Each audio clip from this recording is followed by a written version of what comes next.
Aquarius is one of the most beautiful and most powerful of the zodiacs. So why is she trembling in fear, saying that if he gets there, everyone is screwed?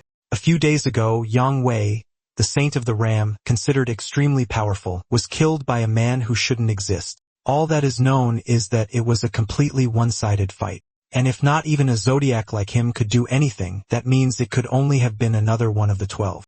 But which of the zodiacs would be killing the others? The protagonist finishes off Yang and thanks him for helping him get stronger since he has 10 more targets to kill. The 12 zodiacs were the peak of human strength, the ones chosen by the gods to protect humanity, but none of them wanted to eradicate the creatures since they would lose their privileges and fame. The plan was always to do just enough, but among the 12 there was someone with a different plan. Li Jian was by far the strongest, a combat addict who wanted to put an end to all of this. That's why when the group gathered for the hardest mission, the Crimson Eye, everyone trembled and said it was impossible. Aquarius fell to the ground, wetting her panties. Meanwhile, Li Jian faced the boss head-on and jumped into the attack, asking for backup. But when he looked back, everyone was running away. With no way to distract the boss, he was forced to face it alone. And so the endless battle began. Li Jianan didn't know the absurd number of creatures that existed there, and time kept passing more and more. While fighting, he wondered if anyone would really come back, not even to check whether he had died or not. With no options, he pushed forward until after 2 decades trapped in the hardest dungeon and even losing an arm, he finally reached the last mob. But after finishing it off, the entire place began to collapse. Being buried alive, he thought this was a bitter end. All those who betrayed him were probably living a perfect life while he was going to die there, abandoned. With that, Li Jinhan's life comes to an end. The city has been ruined by calamities. 2 young men are running for their lives. One yells, "Run. Didn't I tell you not to go that way?" The other snaps back, "How was I supposed to know? Today was supposed to be safe. How could I guess a high-level calamity would show up?" A horned dog-like monster and several others chase after them. One of the boys starts crying, "We're screwed. The fortune teller said I'd meet an unbelievable monster today. I should have listened." Then one of the beasts jumps in and lands right between them, forcing them to scatter. One boy falls to the ground in tears, while the other gets surrounded and says, "Damn it. If Ligam had survived the Devil's Tower, something like this wouldn't be a problem." He looks toward the Devil's Tower, the same tower Ligam entered long ago with the 12 saints. Then its gates begin to open, and a huge light appears before them. In an instant, that light covers everything and explodes across the area. The 2 boys shield themselves from the blast. A little later, the damage from the tower's explosion is clear. "Hey, what just happened?" "I don't know, Jimmy." "There's a human coming out of the collapsing tower." "A human?"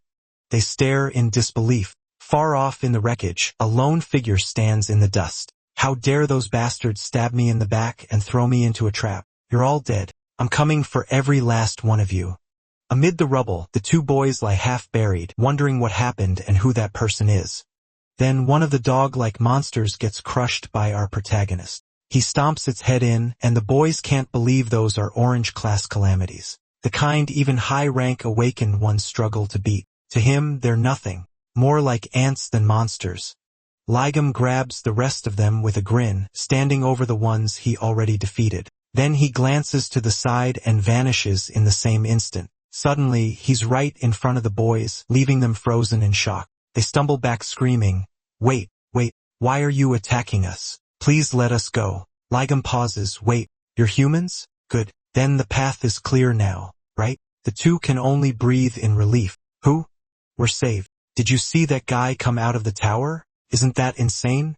The other shakes his head. "What are you talking about? Nobody can come out of that tower alive. Maybe some accident happened and he ended up here when the tower collapsed." But while they were saying that, a shadow rose behind them. Both of them froze. Another monster was staring right at them. Our protagonist just turned toward it, completely calm. One of them panicked. "No way. That's the wolf boss. Young, run."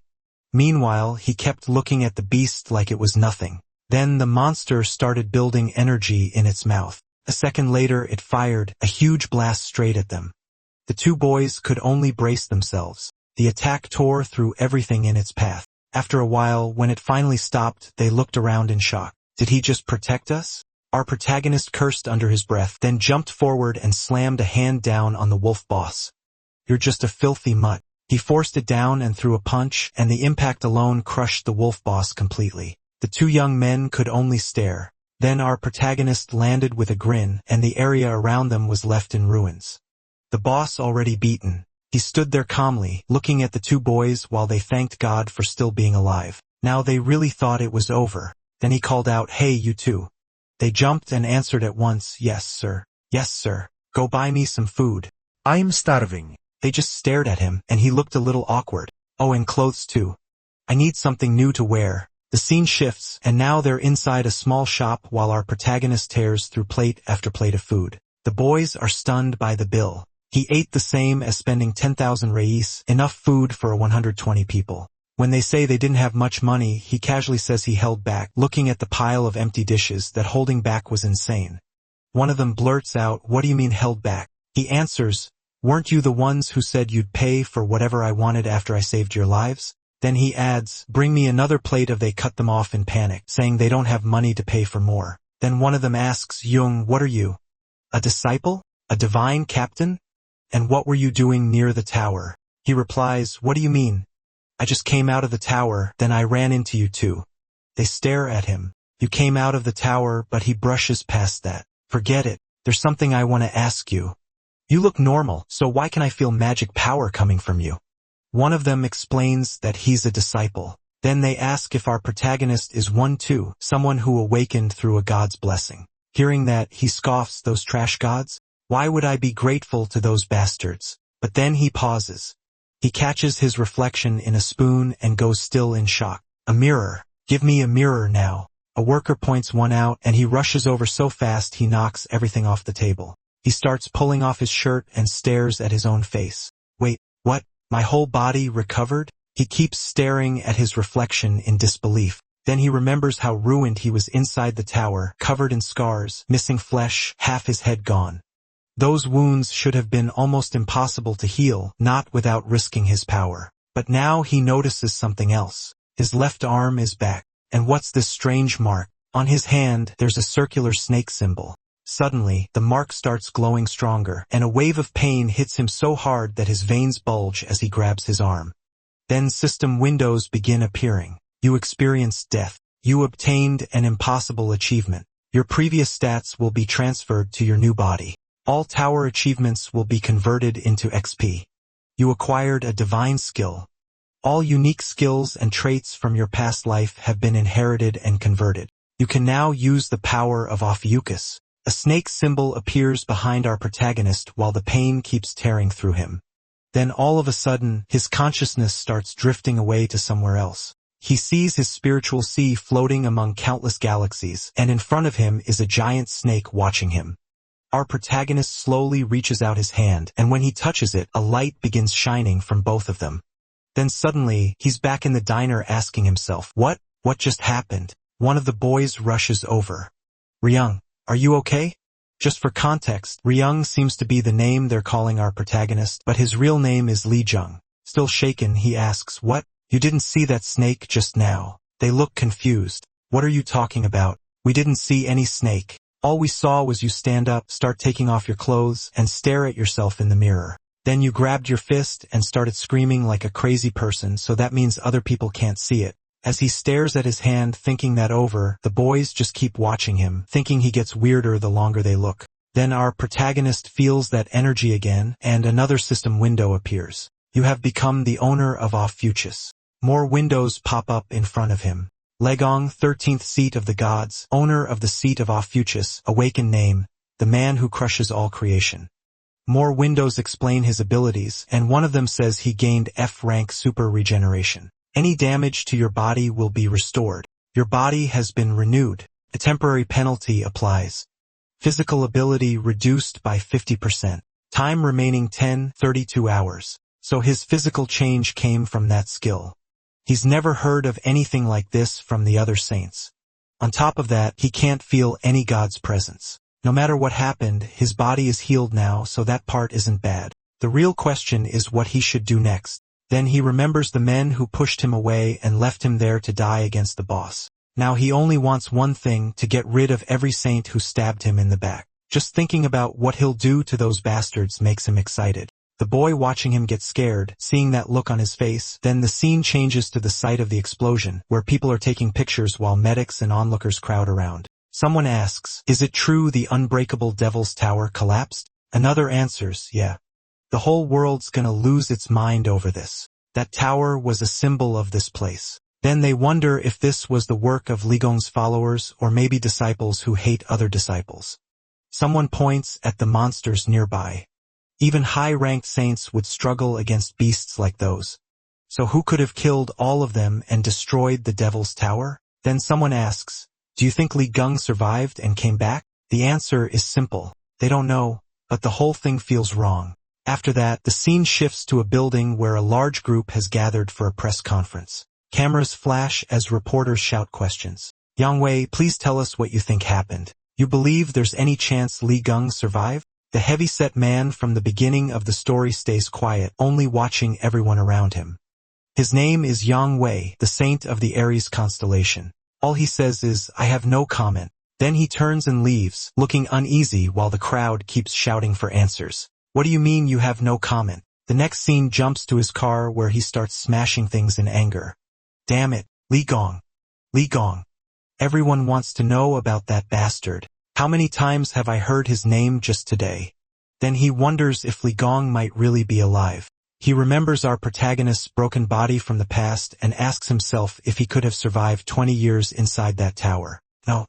That should be impossible. There should have been thousands of demonic beasts in there, and every one of them was high rank. It was already a miracle they got out without him, learning they killed the Scarlet Horus. So how could he possibly survive in a place like that? His body had already been badly damaged by the backlash of his own powers, and unlike them, he never had the gods' protection. But then what if he really did come back to life? He tries to stop thinking about it, but if Li Gang truly returned, then everything is over. The scene cuts back to our protagonist checking a phone. Just like I thought, I'll start by crushing that bastard first. Then the story moves to an airport. As one of the planes finishes landing, a man steps off and someone greets him. Welcome. It's an honor to meet one of the 12 constellations, Mr. Hugo Otters. He's the blonde guy from the beginning of the story, the one who ate fried chicken with our protagonist. He's dressed in full style here, and once again we're told that he is the Sagittarius constellation, Hugo Otters. He asks, where is the Prime Minister? They answer, he's waiting at his residence. Your car is ready over there. Alright then. Let's go. People nearby whisper about how majestic he looks. To them, that's what a true chosen one looks like. Once he's inside the car, Hugo sits there thinking, then he glances over and sees his phone vibrating. It's those reporters again. I can't believe people are still spreading stories that Li Gong is alive. Then he notices an unknown number. It's already been more than 20 years. He picks up the phone, turns it over, and keeps thinking. He remembers what they told him before, you're gonna die tomorrow. Then he remembers our protagonist smiling with his face all messed up, saying, Taisuke, why do you have so little faith in me?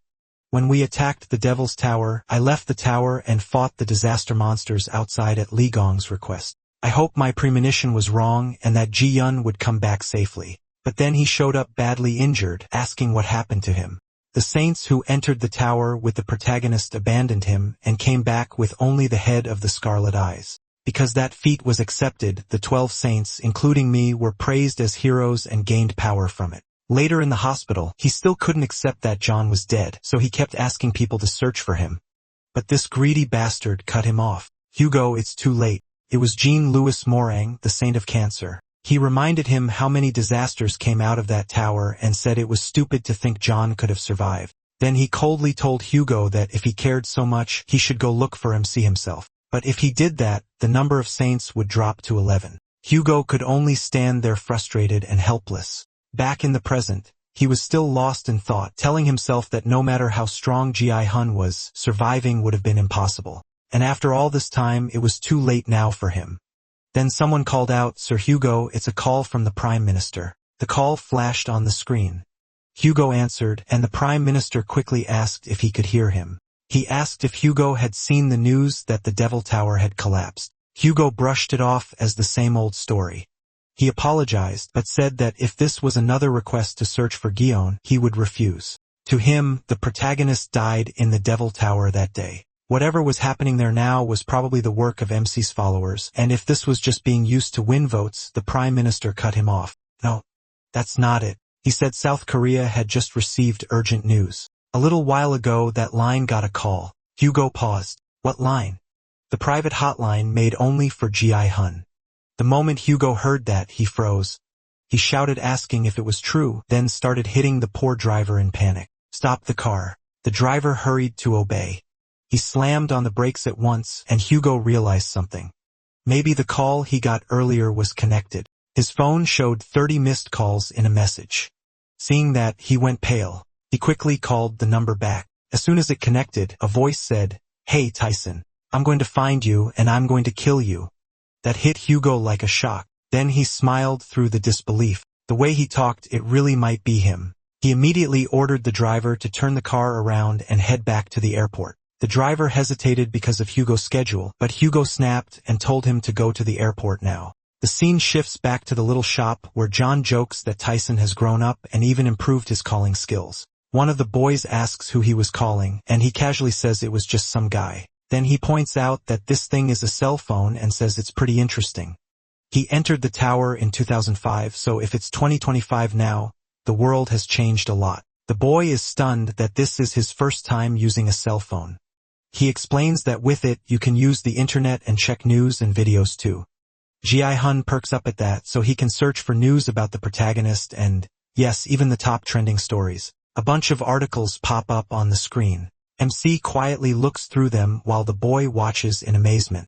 Then John notices the comments. Some people say it's impossible he's back, while others insist that if he were here, he'd be strong enough to take over the whole world. Another commenter calls him trash if he's anything like the 12 Saints, and the replies turn into a full-on insult war. The comment section turns into total chaos. The protagonist gets so mad he nearly crushes the phone, and the poor kid begs him not to break it. He's furious that those bastards are the ones being credited for killing Scarlet Eyes. They were scared out of their minds back then, and now they're trying to pin everything on him. He tries to brush it off, saying it changes nothing for him, but then he remembers something. That thought stops him cold. He searches more and finds a special report about what happened after John's death. Back then, MC had decided that if he died, all his property would be donated to orphanages and school foundations. Now he wonders if that really happened, so he keeps searching. Instead, the news says the 12 Saints mourned his death and praised his sacrifice. It also claims he left all his belongings, including his relics, to the 12 Saints, so his wish to save the world could live on through them. All 12 Saints accepted it, except Hugo, the Saint of Sagittarius. So, basically, those bastards stole everything. The protagonist snaps, crushes the boy's phone, and swears he'll destroy all of them, including those worthless gods. The poor kid drops to the floor crying over his broken phone, while MC thanks it for its service and is at least glad the call history was erased. The kid is completely heartbroken. Meanwhile, John thinks about what to do next if he wants people to know he's back. His current face looks nothing like it did 20 years ago. Even if he went around claiming he was him, people would just think he was crazy. So until he can torture every last saint, it's better to stay quiet. The boy is still crying over the phone when a system window suddenly appears. It warns him, be careful. Someone is watching you. A red mist starts forming around him, and Jian immediately recognizes the energy. As he gets up, the boy asks where he's going. The protagonist just says he's going out for some air. Once outside, strange burning goat-like creatures and flying monsters appear. He recognizes them right away. Avatars, they were the lackeys of the Ares sanctuary, and the system confirms it. The avatars are setting up a barrier in Ares' name, weakening the influence of the other constellations. They want him to offer tribute. Jian clicks his tongue. Those bastards serve the gods, yet humans are the ones who have to pay. He cracks his fingers and gets ready to fight, but then someone nearby starts complaining in the background. Ligum, seriously? The guy says he's heard so many stories about Gion that he's sick of hearing that name. They were talking trash about MC right in front of him. The woman with him joins in, saying the news won't stop talking about it, and she's already tired of it too. He just watches them. He wonders why the media is giving so much attention to someone who's supposed to be a ghost from the past. Then he notices something else. There's a badge on the man's shirt. The two boys recognize it right away. They're people from the Gemini Sanctuary. One of the boys quickly tells Ji-hun to come back, warning him not to start trouble with them. But the protagonist keeps staring, and the guy notices, "What are you looking at?" Then he tells him to get lost. The boys panic, thinking they're in trouble now. The man takes a drag, then blows smoke right into John's face. He mocks him and says if MC has a problem, he should do something about it. Before it goes further, the woman tries to pull him away, saying they should leave before he wets himself. Even then, the guy pats his head like he's nothing. He keeps throwing out insults, and the woman laughs along. Then he sneers, asking why people like such a weak saint so much. He even questions whether the protagonist was ever really a saint at all. That finally pushes the protagonist over the edge. One of the boys nervously reminds him these people are disciples from Gemini, above a rank. MC ignores that and calls them cowards. The guy turns and asks if that was aimed at him. John fires back with a harsher insult, making it very clear it was. So the man walks straight up to him and demands he repeat himself, shocked that a normal person with no mana would dare talk like that. He doesn't bother answering. He just flicks the guy on the forehead. That one flick sends him flying back unconscious. He crashes hard, causing a huge explosion, and the woman is left in shock. The two boys can't believe what they just saw. Ji-hun only smiles at the scene in front of him. Now the woman is truly scared. The protagonist calls her out, saying he knew what she was trying to do behind his back. She had already formed fire magic in her hand and tried to attack him from behind, but it was a pointless move. Ji-hun responds with another flick, sending her flying too and smashing through everything in her path. She drops to the ground, and the boys are left speechless. They ask how he can use abilities in the middle of the street. Jian tells them they're mistaken. If he'd really used a skill, those two would be dead. So he took down a rank disciples with nothing but his bare hands. Then he crouches beside the man and looks closely at his necklace. He rips it off and says he knew something felt strange when he hit him. This wasn't a divine artifact, so why did these bastards have one? Only saints were supposed to possess those. One of the boys realizes Jiang really doesn't know anything and starts explaining. Decades ago, humanity nearly went extinct because of the calamities. People survived thanks to divine beings and the saints they chose. But since only 12 people couldn't protect the whole world, the saints gathered followers and built divine cathedrals. Those who received power through the saints and awakened became known as disciples. As he explains, an example of someone showing off that kind of power appears on screen. Their ranks match their power. At the top are the saints' SS rank, the ones chosen by the divine beings. Right under them are the SS rank 10 stars, seen as future saints. Then the S rank divine captains, the strongest disciples who lead the others. After that come A rank disciples, then B rank, and so on. The divine beings get stronger through the faith of their disciples. That's why the cathedrals hold all kinds of events and contests to pull more people to their side. The disciples they choose even get gifts from the divine beings. As the explanation goes on, Guillaume looks around at the treasures on display. He realizes all of this happened during the 20 years he was gone. Then someone calls out for him to look. When MC turns, those goat-like figures are there again. At the same time, the system gives him a warning. The House of Riches, Greed, and Aries are enjoying what's happening. They want him to kill the woman and the man too. They want blood. They even promise him a useful reward if he beats both of them, and the boy panics. He says Jian has drawn the attention of the House of the Gods. They're like shadows of the divine beings, so going against them is the same as going against the gods themselves. The boy tells him to do what they said, but he just smiles and keeps talking. He says he was wondering why Yang's idiots were in a place like this. Now he gets it. They were trying to feed that filthy pig. For the god's sake really hasn't changed at all. Then Jian starts drawing out his power. He stomps the ground, and a huge blue shockwave rips through the area and slams into all those floating goat creatures. The boys shield themselves from the blast of light, then all that red smoke is wiped away completely. How dare you stand against me? The House of Aries runs, and the barrier disappears too.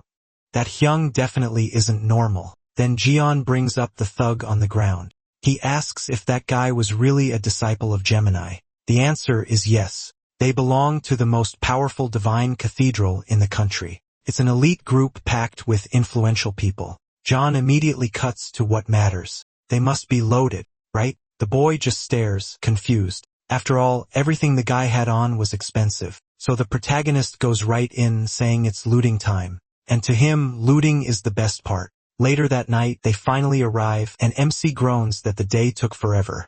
The boys start explaining where they live. One points out his apartment on the second floor, while the other says he lives down the next block. They thank Jiyeon for saving them and getting them home safely. Then they just stand there, waiting.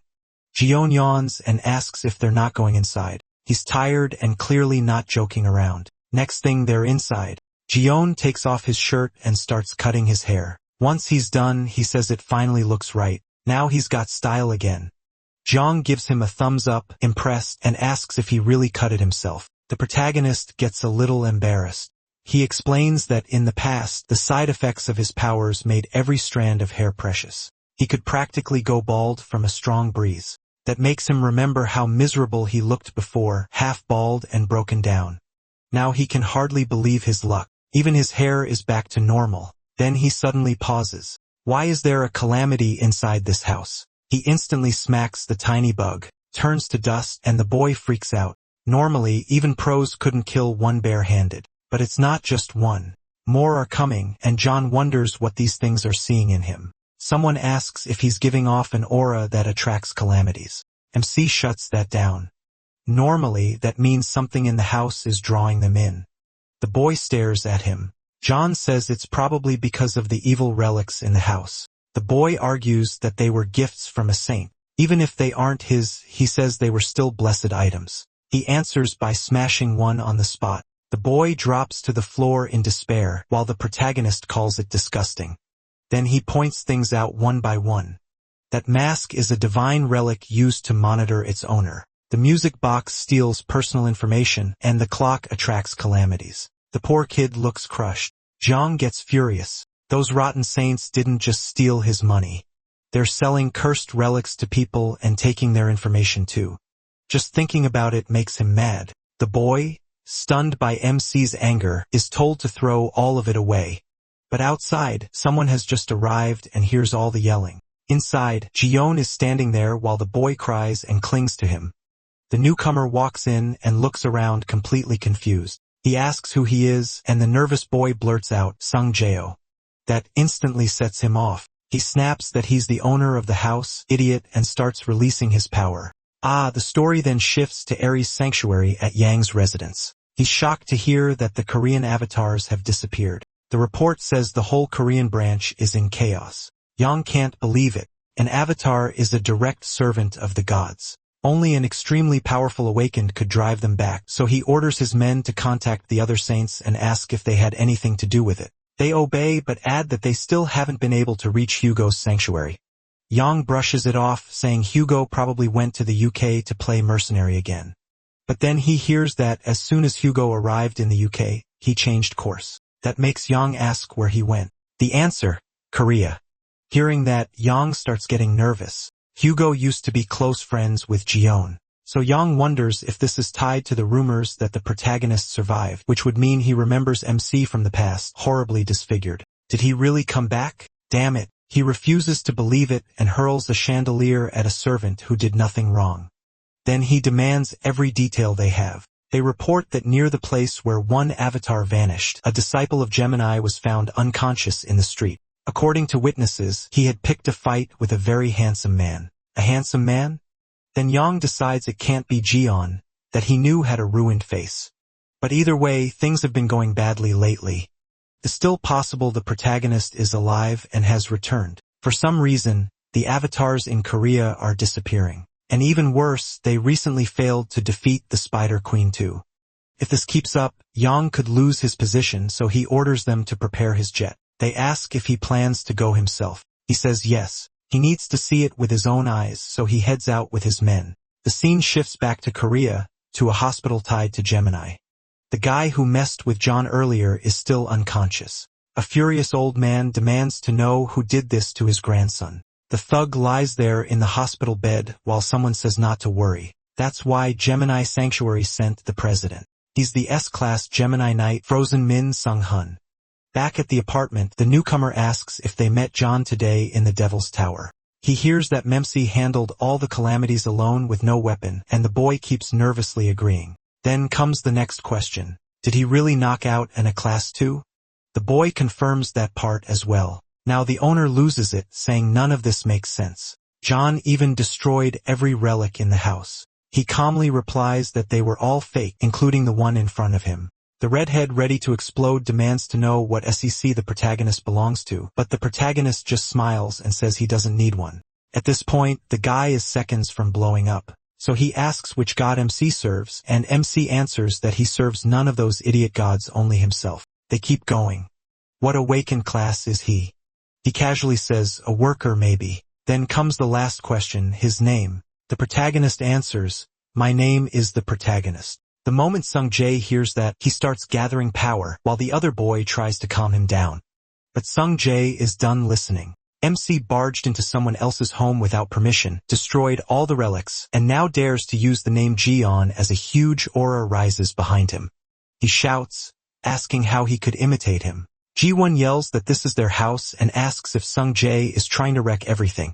Then a system message appears for the protagonist. The magic power of the Gemini Temple is being released. MC is actually excited. Looks like he's about to study the whole place. Another window pops up asking to activate a skill. It locks on to Cheon Sung Jae of the House of Gemini Awakened Class A. Title: One Who Punishes Possessed Abilities. Witch's Stake, Rank S, Ice Capsule Seals, Rank A. Traits: Genius, Violent, Stubborn, Obsessed, and Idle Admirer. His genius trait gives a big boost to learning abilities. Jion notes that Sung Ji is already using high-level summons at a young age, so that genius trait clearly isn't for show. Meanwhile, Sung Ji keeps powering up his giant summon. The other boy panics and yells for him to run. He warns that Cheon Sung Ji is in a class awakened from Gemini Sanctuary. On top of that, he's a total Ji-on fanatic. Then he shouts at Ji-woo to get out too, unless he wants to get beaten up along with him. While the guy was still yelling, the protagonist suddenly showed up right behind him. He warned him not to play with fire, then got his finger ready. Just as he started to turn around, MC flicked him in the forehead, and the guy went flying. A moment later, the other boy panics, saying this idiot is going to burn down not just the house, but the whole building. By then, the kid in the back is still freaking out and rambling. The redhead drops to the floor unconscious. The boy nervously asks if Cheon Sung Jae is dead. Cheon says no. He probably just got knocked silly. That only makes the other kid worry even more. We see the redhead got a huge bump on his forehead from that flick. He says he's going to bed and that the guy will wake up when he wakes up. Meanwhile, the other boy keeps calling out, asking if Cheon Sung Jae is really alive. He tries to get a response, but the redhead is just lying there with foam at the mouth. After that, Jion heads into the room. Inside, he finds a bunch of statues and figures of himself. He stares at all of it, then asks what this nonsense is supposed to be. The boy reminds him that Cheon Sung Jae is obsessed with Lee, the protagonist. Right then, the redhead wakes up and yells not to touch them carelessly.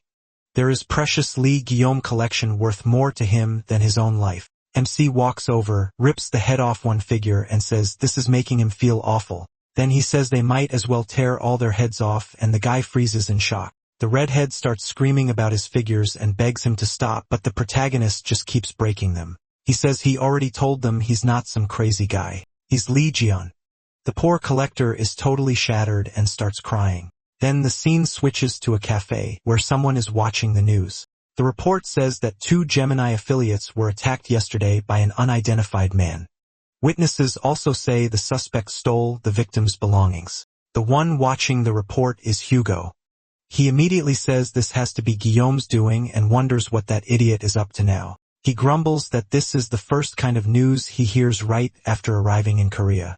Then a waitress asks what he'd like to order. The second Hugo looks at her. His expression turns cold, and he tells Yang Wei to cut it out and get lost. She smiles and admits he noticed right away. Then it's revealed the fat guy is using the woman's body. He says he couldn't reach Hugo, and judging by how fast he came to Korea, he must care a lot about Lee Ji-hun. That alone tells him plenty, so he demands that Hugo tell him everything he knows about MC. Hugo instantly snaps back, saying that's exactly why he hates body possessors like him, and flicks him. At once, the woman comes back to her senses. Confused, she wonders what she's doing there. Hugo curses Yang Wei for these stupid tricks and says he needs to find Guyon before the others do. He calls out wondering where he is, then the scene cuts to a supermarket. The redhead and the other boy are shopping, and the boy says that Hyung might really be the protagonist. The redhead says there's no way. They look nothing alike. To him, Lee Ji-hun is the hero who saved humanity. There's no way that delinquent is him, but the boy insists he saw him come out of the Devil Tower, and his strength was clearly not normal. So if he really is, the redhead cuts him off and says no. He's sure MC isn't Lee because his father told him so. The other boy starts to respond, bringing up his father, but the redhead cuts him off again and says they should just go pay. At that moment, a woman suddenly screams in the background. She shouts that there's a thief. Both of them stop and wonder who yelled that. Then someone rushes right past them so fast that items go flying and shelves get knocked around. That man is the thief. The redhead recognizes that speed right away and says he's a Scorpio affiliate. He's using his power to steal everyone's wallets and valuables in the supermarket. The guy zips through the store like a blur, cleaning the place out. While doing it, he thinks to himself that no one can stop him at this speed. Even if other affiliates are around, it won't matter. He says he's already taken most of what he wants and is about to move on to the next place when suddenly, bam, he gets punched right in the ribs. It's Ji-hun, calm as ever, saying he caught him. The thief is stunned, and the other boy blurts out, asking why he is there. The protagonist casually says he came because he forgot to ask them to buy chicken. The thief collapses on the floor, twisting in pain, while someone nearby says, John's pretty impressive. It's hard to catch a Scorpio affiliate because they're so fast. Still, judging from his energy, they assume he's just an ordinary believer, so they tell him that next time, he should report it to the police first. That self-important fool barely has time to react when something suddenly grabs his attention. He turns, the whole supermarket starts shaking. The thief panics, wondering if it's an earthquake. Then he decides this is perfect. He'll use the chaos to escape and takes off at once. As he runs, he thinks he was sure that weird guy had finished him, but this quake gave him a chance to get away. Then the ground in front of him splits open, and out of it comes a giant centipede. The thief freezes, realizing it's a calamity. He can't believe one showed up in a green zone. He curses himself, saying he should have run before getting mixed up in this. Even so, he still tries to escape, thinking that no matter how strong it is, it can't catch him at his speed. But while he's still smiling, the monster lunges with its mouth wide open. You can guess how that ended. Then we finally get a full look at the creature. It's the same monster the fat guy said they failed to capture. It stares down everyone there like prey, and panic spreads through the whole supermarket. The monster keeps watching them with a cold, deadly gaze. An announcement says this is not a drill. People start panicking even more as another voice reports a calamity event inside the supermarket with civilians still trapped inside. Everyone is told to evacuate outside as fast as possible. Because of the queen spider's appearance, the supermarket's danger level has now been raised to a red zone. Then the monster releases a swarm of smaller creatures, some like flies, others like centipedes. And running, a little kid was left behind crying, and a monster rushed in to grab them. But then a green light suddenly appeared, and John smashed the monster aside. He hit it with one solid punch as the child looked back in shock. MC asks if the kid is okay and tells him to be more careful. But the moment the boy gets a good look at him, he freaks out and runs away without even saying thanks. John just stands there a little dumbfounded. Still, he figures the kid seems fine, then wonders what kind of supermarket has more calamities than people. After being away this long, he decides it's time for a little warm-up and starts pulling out his weapon. But then the scene cuts to a speeding car, and inside, the fat guy hears that a calamity appeared at a market in Bucheon. At first, he says he doesn't care, then asks what kind it is. When he's told it's the queen spider, he's completely shocked. He curses saying they failed the last raid and barely managed to seal it. Now he wonders if it escaped and admits he can't handle a red-class calamity alone. Then we get an explanation that after calamities appeared, humanity sorted them into 6 danger levels. Blue is low danger. Green means safe. Yellow is alert. Orange means evacuate and danger is rising. Red means the area is controlled by calamities. Black means human survival is impossible. So if the queen spider appeared, that market must have turned into a red zone. Then the driver asks Yang Wei what they should do about the market. He thinks for a moment and says to bury everything. The driver is shocked and asks him to repeat that. Yang Wei says no one can find out the truth. If people learn, even more damage happen because they hid the failed raid, it'll become a huge mess. So he orders them to say everyone inside is dead and send affiliates to bury the whole building. Then we return to the supermarket where monsters are tearing through the place. A bald man curses the bugs and uses an ice prison, freezing the insects and monsters around him. As he attacks, he declares that they shouldn't look down on an S rank. It really looks like this bald guy might be the one the old man sent after Ji-hun. But even though the monsters are frozen, they shatter the ice and charge again. The bald man is shocked that they broke his ice magic so easily. Then Jian steps in front of him, holding a bunch of cans like it's nothing, and tells him to move aside. The bald guy can't even tell when he got there. The protagonist looks at the monsters and says they must be starving if they've decided to eat humans. Then he tosses one of the cans he's holding up into the air. He snatches it at high speed and grins. "Eat this." Then he starts hurling cans at the monsters, and every throw lands hard. The creatures shriek all at once. One of them gets split clean in half, and Jian tears through the rest like it's nothing. "You really think you can bury your teeth at me, you trash?" Still smiling like a maniac, he clears out the market aisle by aisle. "You weak losers should know your place." The Gemini affiliates can only stare, shocked by how fast Jian is wiping them out. Then the system pops up beside him. "You have defeated calamities. Your zodiac experience has increased. You obtained new materials for production." Materials. What is this system even talking about? A small crystal appears in MC's hand as the system explains. With the materials you collected, you can create skills and relics. Production skill has also changed. Jian decides he'll test that later. For now, moving like this doesn't feel bad at all, even with his physical ability cut to 50% because of the recovery penalty. Maybe now he can draw out even more power than before. Meanwhile, the bald guy stares at Jian in total disbelief. He can't believe he erased those S-rank calamities so easily when he couldn't stop them at all. Then the protagonist talks to Sung Jae. "When did you get that?" The protagonist shows him the dagger he took from their place, and the kid freezes. Where did this guy even come from? MC stays completely calm, but the bald man suddenly speaks up. "Hey, I knew something was off, so you're the one who attacked our affiliates." That catches John off guard for a second. The guy remembers the two idiots he smashed earlier. Still, the protagonist just tells him to shut up and slaps his cheek. The bald man drops to the floor, stunned. "Damn it, how did he figure it out? You know too much." "How could I not know, you idiot? Those clothes and that badge came from our affiliates." He realized it after Jion beat them up. Turns out MC was wearing Yang's outfit the whole time, and that badge is an S-rank relic only Gemini affiliates have. Song Jae looks at the badge while the bald guy keeps yelling, "I bet that relic is why you're ridiculously strong. Am I right or not?" Ji-yun looks down at it. "Why is this crap on me?" "Gross." Then he grabs it with his hand. The bald guy goes pale. "You crazy bastard. That thing's worthless. At best, it's just decoration. You were all fooled by the witch." The man can only gasp, calling it blasphemy. He shakes his head. He can't believe this guy and the one from the bar are still acting like punks after 20 years. While Jion is talking to the bald man, a monster suddenly charges in. The protagonist's expression turns serious. Sung Jae and the red-haired guy point at it in shock. It's the queen spider, and now she's tearing through everything. People scream in panic as the destruction spreads, and the bald man blurts out, "Queen spider." Ji-on immediately draws out his aura too. Then he launches himself at the monster. "Hey queen, I've got a gift for you." He lands a brutal hit on her, sending the giant spider flying. Everyone stares in disbelief at what they just saw. What the hell was that? He rushed the queen spider without even using a relic. Then a voice echoes out. All Gemini affiliates inside the supermarket. "Listen." The bald man recognizes it at once. "Wait, that voice, Bishop Choi?" Telepathy. He answers right away.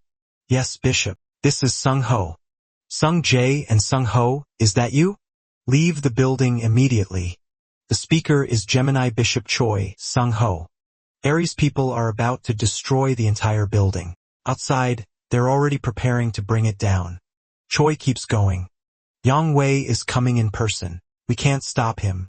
And the queen spider in that supermarket is a monster. Even Yang Wei couldn't kill. That's why they're desperate to bury this whole place. It would be bad if their failure came to light. Sung Ho, you borrowed a teleport skill, right? Take Sung Yoten and get out now." "What? Just the two of us?" Something makes Sung Ho hesitate. He looks around and sees the wounded people all over the place. The destruction inside the market is impossible to ignore. At the same time, Jian is still fighting head-on. Sung-ho falls silent, thinking, and Choi presses him. Why are you taking so long? Is there a problem? No, sir. No problem. Meanwhile, the red-haired boy shouts back, begging for help wouldn't matter anyway. So what are you saying? Can't you see the mess here? You're telling everyone to get buried alive. Sung-ho hesitates again, then says he knows, but if word gets out that the queen spider appeared in the middle of a city, what will people think of them?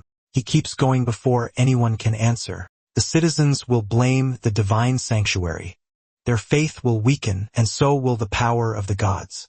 Humanity's devotion has to stay firm if we want divine protection. He says they only have 2 teleports left, so only 2 people can go. Sung-jae, you're coming with me. I have my orders. I'm getting you out. But Sung-jae refuses to leave his friend behind, especially with so many people still trapped inside. You idiot. This isn't the time to make me look bad. I'm not dying here because of some useless brat like you. He starts summoning his ice power again and adds, I can't disobey the saint's orders, so I'll get rid of all this dead weight, then you won't have a choice. The second the red-haired boy hears that, he draws his weapon too. You disgusting piece of trash. Sung-jae, you really think you can fight me? We're not even close to the same level. Forget that pointless conscience of yours and make the smart choice. But before he can finish, a centipede smashes him across the back. He goes face first into the ground, sliding hard. Then Ji-yeon looks over and says, What? You're still here? It's dangerous. So get out already. Hyung, the boy, calls out. He's using the word for an older brother. Then the red-haired kid explains, the exit is blocked by calamities, so we can't leave. Our only options are to use teleportation or beat all the calamities.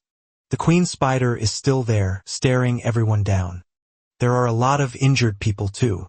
Outside, the men in suits keep gathering purple power, and he adds that the Aries constellation sect is sealing off the whole area. Jeong clicks his tongue. What a headache. The bald man, still wrecked on the floor, gets back up and starts screaming that MC dared to crush him. He cuts him off, saying he thought the guy had already run off and abandoned everyone. Shut up, idiots. Survive on your own if you want. I'm leaving no matter what. But the moment he tries to teleport, a web shoots onto his back. The queen spider has him. What? No way. She yanks him straight into her jaws, and that's the end of him. Only his phone falls to the floor. Everyone stares at the spider with grim faces. Ji-yeon tells the other 2, I'll handle this. Take care of the injured and get out when you can. The red-haired boy and Sung-jae look at each other, but the protagonist adds, I'll finish this fast, so move. Outside, the barrier keeps rising, and Yang arrives, asking for a report. They tell him they blocked off the store and put the whole building on high alert. He isn't impressed. For something, they started before he got there. This isn't much. Then they noticed the barricade isn't holding. It's being blocked by something. A green light suddenly bursts out, shattering the barricade and throwing everyone back. Then a giant serpent symbol appears around the area. What is that? A snake? People start flooding out of the supermarket in panic. They beg for help, saying the calamity is still inside and people are still trapped. The men in suits try to hold the crowd back as others shout that one guy was grabbing the spiders. Yang watches the whole scene in silence. Grab the spiders? No. That's impossible. Even I can't catch one. So who did it? He starts releasing his red aura. The guards quickly warn everyone. Mr. Yang Wei, there may still be calamities inside. He doesn't care and orders them all to stay alert. Then he leaps from building to building until he enters the supermarket and says, My God, how did someone manage to kill it? Who did this? There are traces of a battle. What happened here? Is someone really hunting the queen spider? This is getting even more troublesome. There's too much to worry about already. But this energy, he takes off running, looks down below and freezes. Wait, that bastard. Why is he here? Down in the crowd, he spots Hugo. Yang starts wondering if Hugo is behind all this. Could it really be him? It almost makes sense until someone suddenly says, Hey, how have you been without me? The moment Yang hears that, he goes stiff. What is it, fatty? Something wrong? It was Ligum. He'd been talking for a while, then asked, What's with that look? Like you ate something bad. Shocked, the big guy stammered, You're here? The scene shifts to a green alarm blaring. Firefighters guide people out while shouting for anyone hurt to come over fast. They warn everyone to get away from the building while Dinham and the redhead stand there thinking, that guy really is Ligum. He looks different, but those moves are definitely his. Then someone calls out, Cheon Sung-jae. It was Hugo. He stared at him and asked, Cheon Sung-jae, why are you here? Dinham froze and muttered, the Sagittarius Saint. The redhead just looked confused. What? Since when were you back? So that's how you talk to your father? The redhead is Hugo's son. Pretty wild reveal. Dinham smiles, but the redhead is clearly furious. Hugo keeps looking at them. Then he says it's good they don't seem badly hurt. A little treatment from the medics should be enough. But what matters more is that they were inside the supermarket and he heard the Calamity was killed. So who did it? The redhead ignores him completely. Still angry, he just glares wondering who Hugo plans to chase next. Then Dinham says, but Brother Gum should be okay, right? The moment Hugo hears that, he rushes over. You just said Gum? Where is he? You know him? The poor guy panics. Sorry. Are you talking about the Saint? Yeah. He's inside the supermarket right now. He's also the one who beat the Queen Spider. He said his name is Gum. Tell me exactly what happened in there. Right then, a huge explosion erupts inside the supermarket. Hugo turns and sees the blast behind him. Then the scene changes again. Now the big guy is there, beaten up and stunned, saying, you bastard. But the protagonist just smiles. You're so dramatic. We've known each other for 20 years, and you attack me the second you see me? Who the hell are you? The big guy snaps. You look a little like Ligum, but his face wasn't covered in scars, and his voice sounds different too. There's no way he could still look this young. You bastard. How dare you pretend to be Ligum? You almost fooled me for a second. Pretend. The big guy keeps yelling. How dare you challenge me? You ready for what happens next? The protagonist just stares at him. What the hell are you even talking about, idiot? Then he steps in and drives a hit straight into the big guy's chest, sending him flying. Did you think I was joking? He doesn't stop there. He slams the guy around like a ping-pong ball until he crashes to the floor. With one hand in his pocket, the protagonist walks up calmly. Do you people really need a beating before you listen? Did life get better after getting rid of me? You filthy bastard. You stole my relics, and from what I heard, you even faked my testimony. The big guy can only stare in shock. That fine. I was already planning to send you flying anyway. I'll start by teaching you a lesson. The big guy is still rattled as the protagonist keeps talking. After that, I'll go to your house, your sanctuary, your relics, and the rest of those trash saints too. I'll destroy it all. I won't let that happen. The way he talks and moves, he's not bluffing. I couldn't even track his attacks earlier. Is he really Ligum? Did he actually survive the tower and come back? No way. If you really are Ligum, then the big guy starts drawing out his power. Prove it to me. A red-purple force flares up around him. A dark symbol spreads across the ground and something rises behind him. He appears with a crown as the system announces. The Master of Ares, Jade Emperor, has revealed himself. So only part of your god showed up? Even then, the big guy keeps acting proud. He fires out a storm of chains to capture Ligum, and once they wrap around him, he sneers, do we still look weak to you now? I don't know how you came back from the tower, but I'll make you regret it. Skill, divine armament, more and more chains tighten around the protagonist, locking him in place while a massive spike forms right in front of him. Wow. That's pretty impressive. Shut up, bastard. All those spikes shoot straight at him and tear through the whole area. A pile of blades stacks up over him, one over another. Did he finally die? I was surprised he even made it back from the Devil's Tower. Still, he's as stupid as ever. To fight me head on like this, did he think a few level ups and some experience points were enough? What an idiot. Did he really think I spent the last 20 years doing nothing? Then a green light starts shining from inside the spikes. The big guy immediately tenses up. An explosion bursts out, throwing the blades back as the protagonist charges through and smashes a hard hit into the big guy's face, sending him flying backward. How did he survive that? Are you really Ligum? The protagonist laughs. So you finally figured it out, you fat bastard. He plants a foot on the big guy's stomach and keeps talking. Yeah. That's right. I really did come back. How did he get out alive? And what happened to you? Even your weapons smell like trash now. That kind of recovery should be impossible, even for Aquarius healers. System messages appear. You experienced near death. Conditions met. Skill unlocked. 13th sense. Thanks. You made me stronger. Now how about I try something new? Hey. Wait please. The system keeps going. The god Ares is shocked by Ligum. He tearfully asks why Ligum is still alive. The god Ares trembles, saying this is impossible. The god Ares vanished in a flood of curses. The big guy is left panicking. What is this? Why is a god disappearing? The protagonist answers, maybe because he knows fighting me is pointless. I'm feeling merciful, so I'll only make you suffer as much as I did. He says it with a smile full of pity. Then he starts beating the big guy down, and after some time, Hugo arrives with the man's subordinates asking what the hell happened here. The place is completely wrecked, and Hugo takes it all in. That energy, Yang Wei. This was definitely Ligon's doing. Only he could leave behind a mess like this. One of the men adds, something's wrong.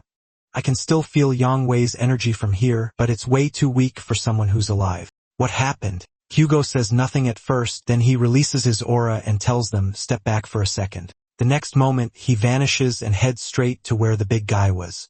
After looking around, he curses. Ligament bastard. He even left a message there. Pathetic bastard. What kind of mess are you making next? The scene shifts to Iris's house. The protagonist arrives calmly and says, so the divine artifact Yang Wei stole from me is here. He steps inside and soon finds a statue of the big guy with people moving around the place. The protagonist looks around and says, that bastard is so obsessed with looking rich. He's showing off all this wealth, but I can already sense my divine artifact. And what's with these fake relics? Looks like he even took clothes from my house, but these weapons are all fake. Then he spots something labeled toothpick used by Ligum.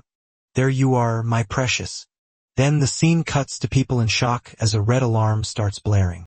It's the thief. Hurry. All guards to Area B. When they arrive, the protagonist is standing there holding the toothpick. In no time, a whole force surrounds him. Hands up, drop the item, and surrender peacefully. He just looks at them. Yeah. I don't feel like it. He flicks the little toothpick and it starts smashing through everything, sending people flying. They get thrown all over the place while he calmly says, you really should use what you're best with, don't you think? Then it changes form. It was a toothpick and now it's a slime. Good to see you again, Lime. The system announces you unlocked a divine artifact, the slime that creates all. Divine artifact of creation guidance. Rank S trait shape change. Rank S. Another message follows. Conditions met to unlock the skill creation workshop. A 1.5 meter workshop has been created. Default workshop range unlocked: production, repair, reinforcement, and dismantling. With the creation skill engraved, the traits of the slime that creates all can be granted. Alright, should we get out of here now? Then one more system window appears. The energy of Ares's divine artifact is being strongly detected. It'd be a little disappointing to leave empty-handed. The little slime stares at him as he walks forward. He opens the door and says, time to farm. Then the scene cuts to Hugo saying he came too late. The big guy's mansion is already wrecked and people are running everywhere in panic. Gum, please stop this. People keep fleeing in the background as the scene changes again. Now the protagonist says, I'm starting to get hungry. Hugo shouts, Gum. Tyson comes running over, crying like crazy, but he rushes right past John without even noticing him. Instead, he grabs some poor guy and yells that if Ligum was alive, he should have gone to him right away. Then he demands to know what he did after coming back. MC just stares at him, confused, while Tyson keeps rambling, saying his leg looks fine, but the rest of his body doesn't, and asking where he's rushing off to in that condition. That makes Ligon snap. He kicks Hugo in the face and snaps. You can't even recognize your own friend, idiot. Hugo spits blood, still stunned, while the poor extra nearby clearly wants to get out before things get worse. Hugo freezes.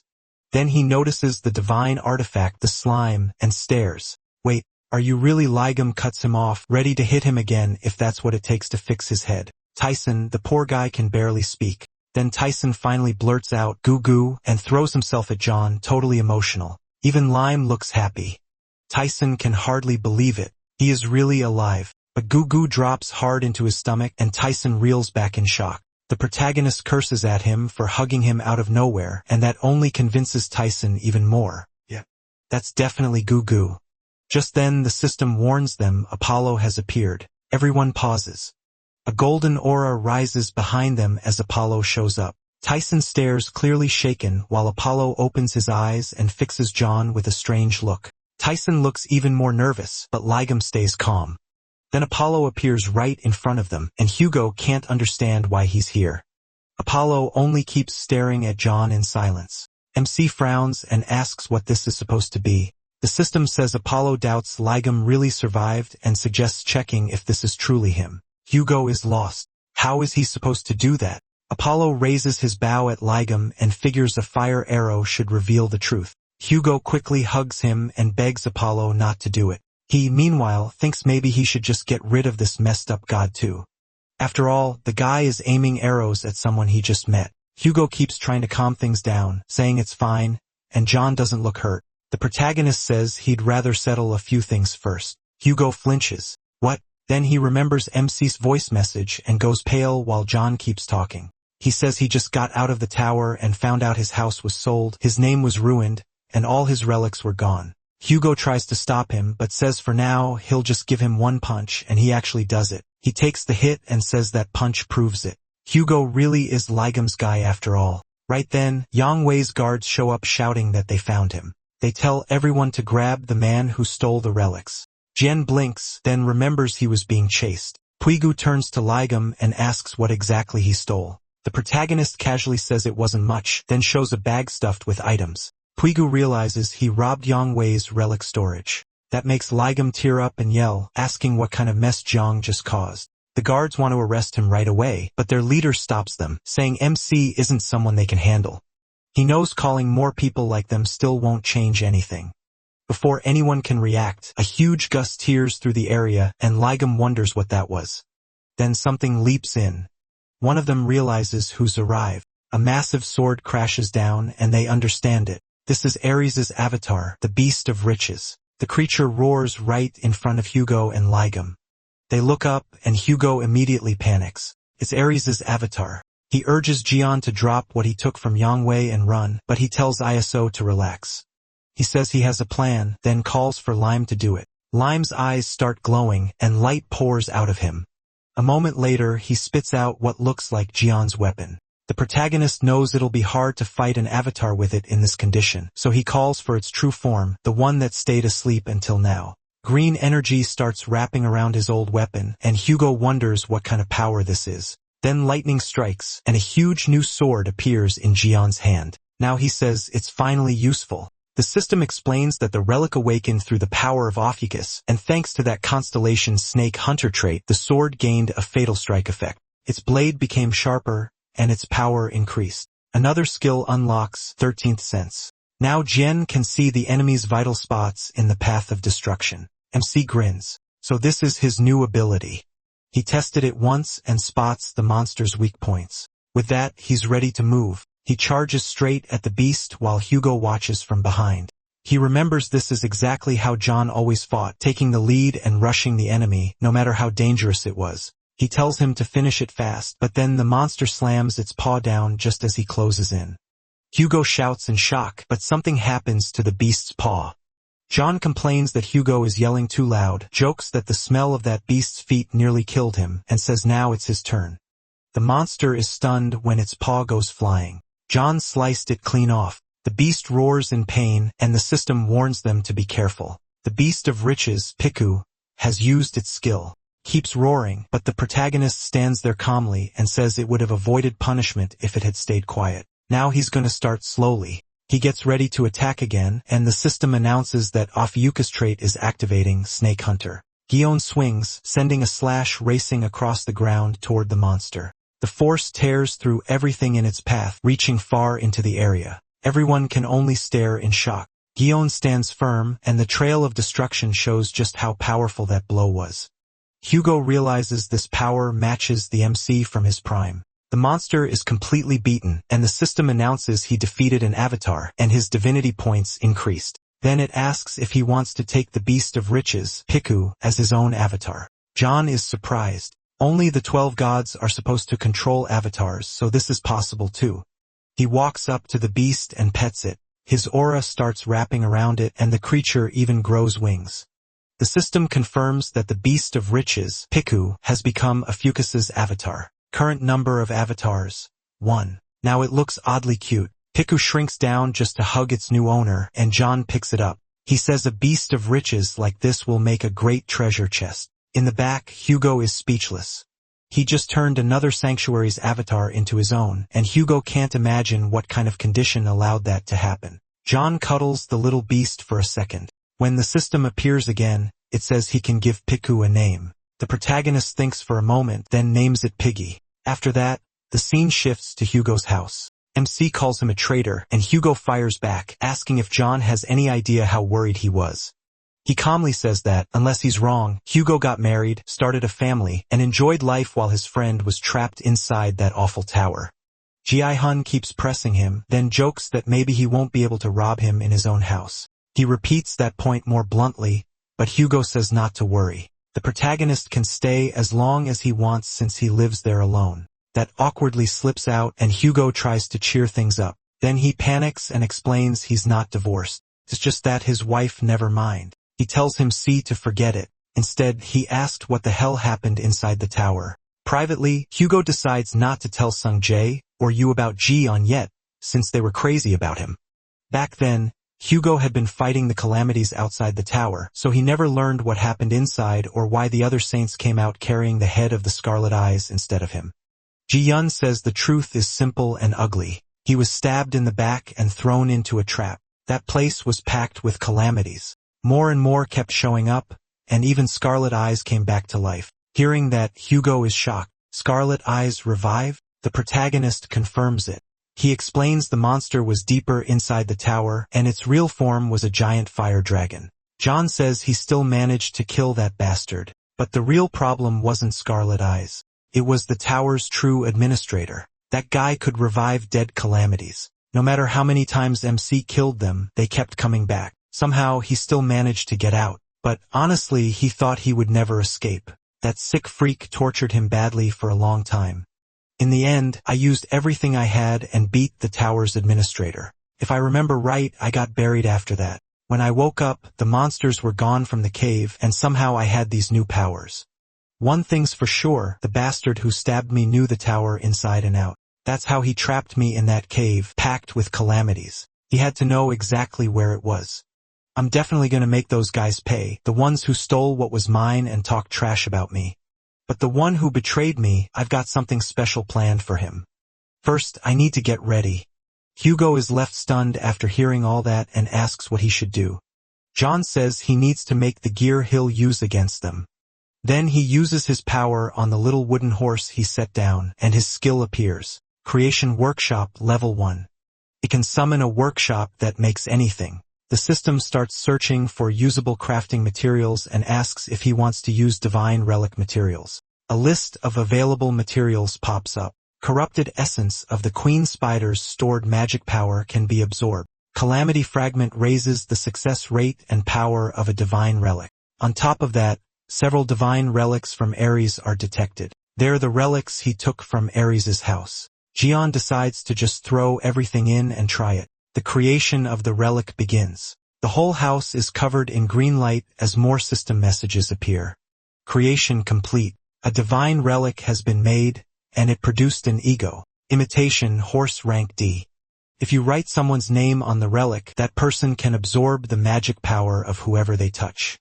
It lets them take 10% of another person's magic power for 1 hour, and it's strongly loyal to its owner. John is pleased. A divine relic with an ego can grow on its own.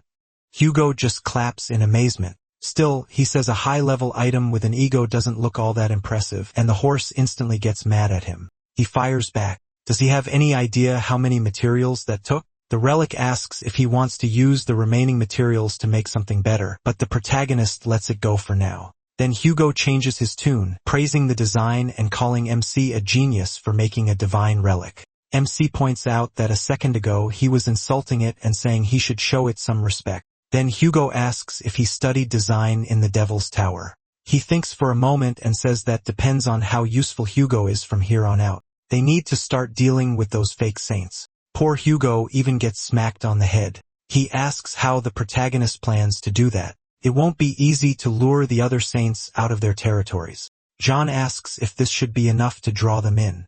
It's the true divine relic from the House of Ares, the Golden Fleece Chest. The system explains Golden Fleece Chest, rank SS. can store anything and even multiply the items inside if you pay the price. It's one of the best true divine relics. Hugo asks why he brought it if he can't even use it. John says he heard ISO is a saint with no money, so he brought it to help fund their side. ISO gets annoyed and snaps that he isn't poor, then asks the higher the relic's rank, the more materials it costs, right? MC says they'll use it to multiply their materials and make divine relics strong enough to crush the others. Hugo asks how they're supposed to do that when nobody there can activate it. John stares at him and asks if he really can't use it. Hugo reminds him he isn't Ares' saint. He's the Sagittarius saint. Didn't he notice? The protagonist didn't. The two of them just sit there in silence. Then Hugo says maybe MC can use it instead. John shuts that down too and says they need another way.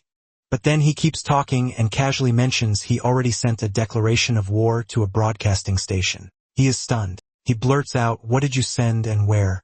Hugo says there's no point now. They just have to figure something else out. The protagonist repeats the question, furious, and calls him insane. The scene shifts to the Blue House in Korea where a meeting is going on.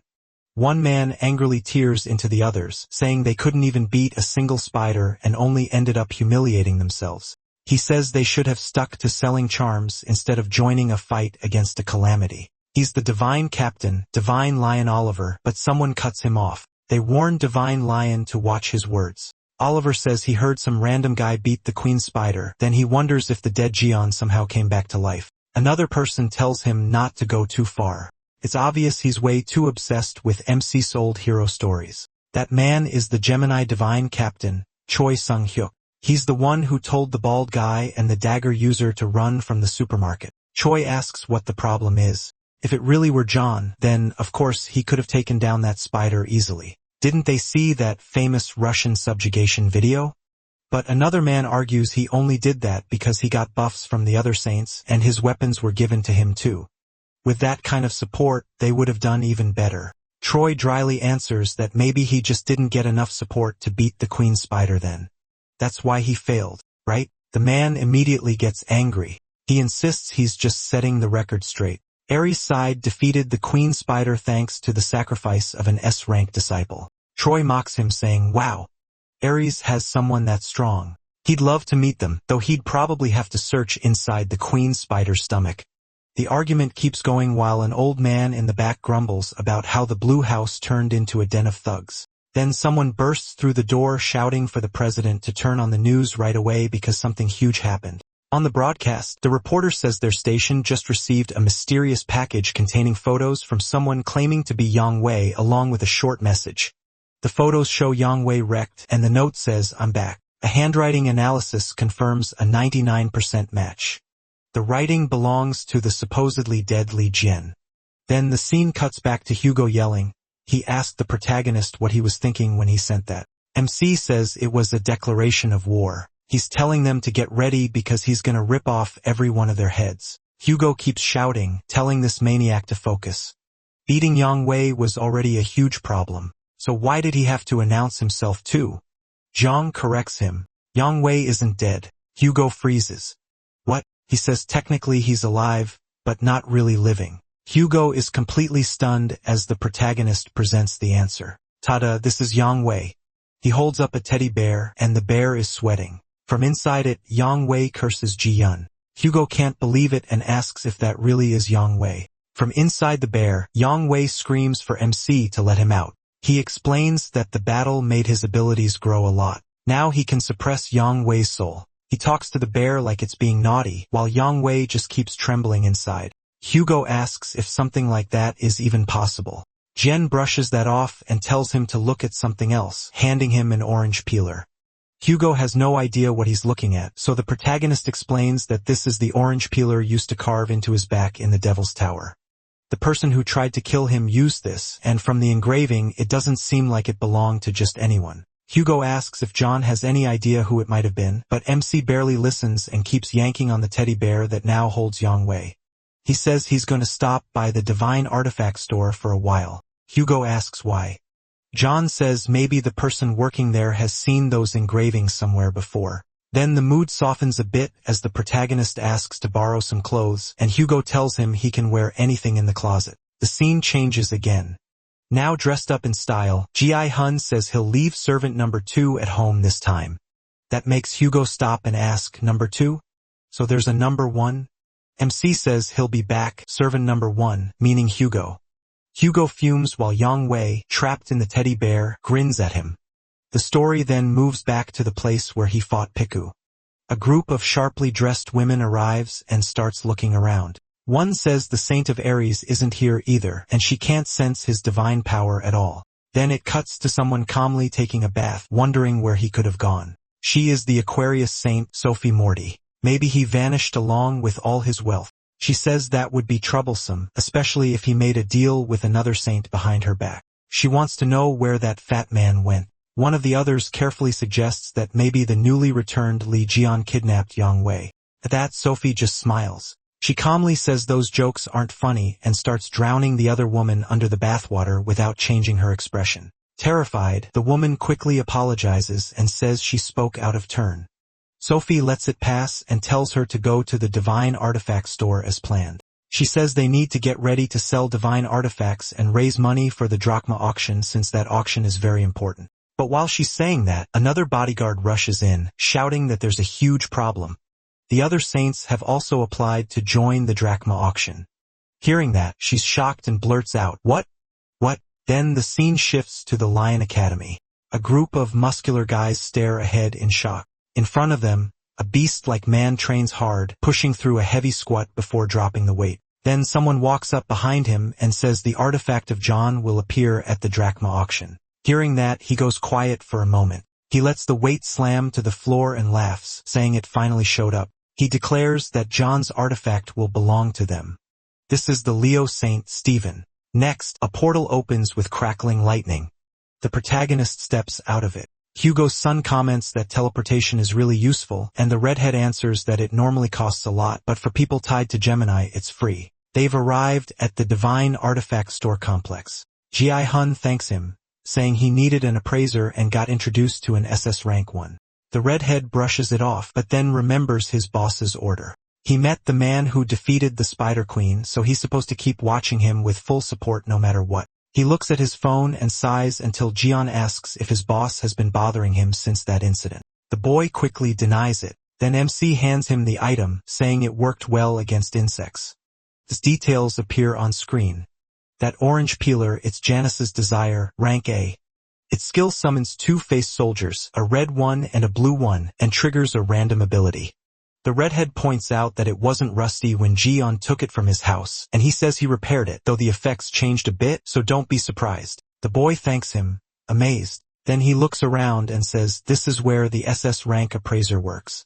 Inside, a man is suddenly startled, while everyone outside starts murmuring that someone so stunning is actually here. It's the same bodyguards from before, escorting the Aquarius Saint. She walks in like she owns the place. She approaches the clerk and says she wants to leave some divine artifacts with the appraiser before the auction.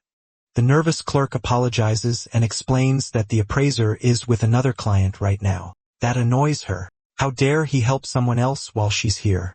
Still, she keeps a sweet smile and says she'll wait nearby. Even so, she keeps wondering who's inside, and inside, of course, it's Jian.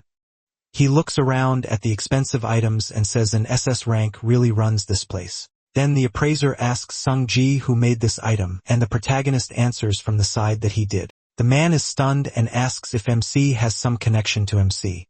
He's the Virgo affiliate and an SS rank appraiser. The redhead introduces him as someone claiming to be him, but the appraiser thinks he's joking and tells Sung Ji they're having a serious talk. He turns back and demands to know the protagonist's relationship to the protagonist. The protagonist just goes, "What do you mean?"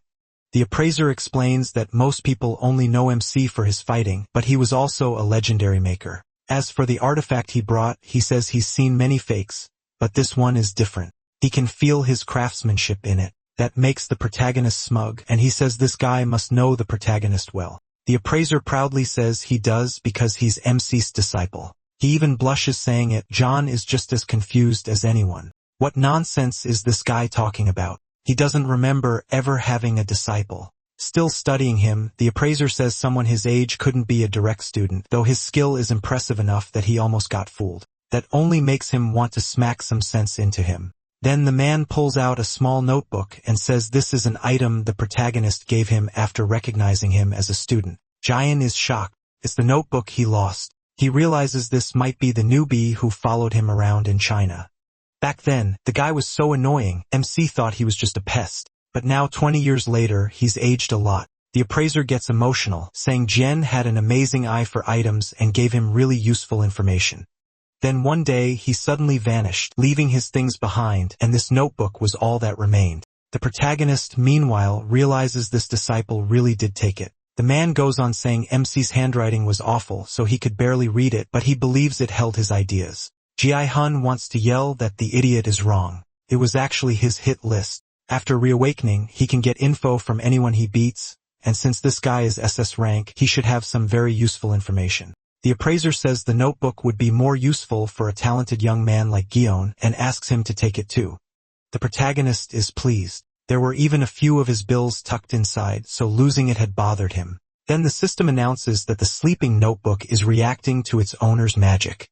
It will evolve into a divine relic through Ophiuous magic. The appraiser is stunned and says it's a divine relic that stores memories. He adds that MC has a kind of ability he's never seen before. The worn-out notebook changes shape, becoming fresh green and completely restored. Right then, someone calls out to Jin Young that something happened. The old man turns and asks what it is, still confused, until the assistant says the saint is outside. Jin Young gets annoyed, wondering why everyone is making such a big deal over one saint. Ji-yun hears that and asks, "A saint?" Outside, the Aquarius saint is still waiting by the door. She thinks to herself, annoyed, about all these low-class people staring at her. To her, that always happens in public. In the back, the redhead casually drinks some juice and says Sophie Marie usually only appears at official events. He heard it's hard enough just to get her out of the church. Now, out of patience, she says waiting any longer is a waste of time. She decides to go in and speak to the appraiser herself. That appraiser has to buy their divine relics at a high price so they can raise money for the auction, and she's tired of being kept waiting. Her bodyguards beg her to be patient since he still has a client inside, but she snaps and says she'll see for herself who this client is. The moment she opens the door and looks at Ji-hun, she freezes in shock. To her, he looks strangely dazzling, and then everything changes. Like before, the scene picks up with the saint entering the room. The instant she sees Jian, she's shaken. As she steps closer, she suddenly feels a deadly aura. At once, she drops to her knees, and her guards rush to ask if she's all right. But all she can think is, what was that? The power she felt was like being surrounded by thousands of snakes. She knows she has to get away immediately, so she runs out in panic while Jian and the appraiser just watch her leave. Then the mustached man asks him why she ran off like that, and the protagonist says maybe she's sick. Right after that, the system speaks up. A Zodiac affiliate approached Ophiuchus without fear. Your divine power has increased. Current divine power, 35. Jian wonders if divine power is different from magic, and the system explains, divine power takes shape as the power of gods. It can be stolen from gods or taken from other people. If it ever drops to 0, your zodiac loses its strength, and if that lasts too long, you'll weaken. MC realizes he keeps gaining more and more abilities, then he asks if the girl who just ran out was a saint. The appraiser is surprised he doesn't know her. Even though she's all over the headlines, she's the Aquarius saint, Sophie Marie. Yan Paus. Sophie Marie? So that's what all this saint talk was about. He realizes that little girl became the saint and she's changed a lot. He's not shocked he didn't recognize her. She already looked fine before, but even if plastic surgery made her prettier, her rotten heart stayed the same. If he had to sort the things he hates into fish, bones, worms, and trash, Sophie would definitely be a worm. To him, she barely even counts as human. She values skincare more than human lives. Then the mustache man says he doesn't understand why people call her the peak of compassion and selflessness when she's really cruel and selfish.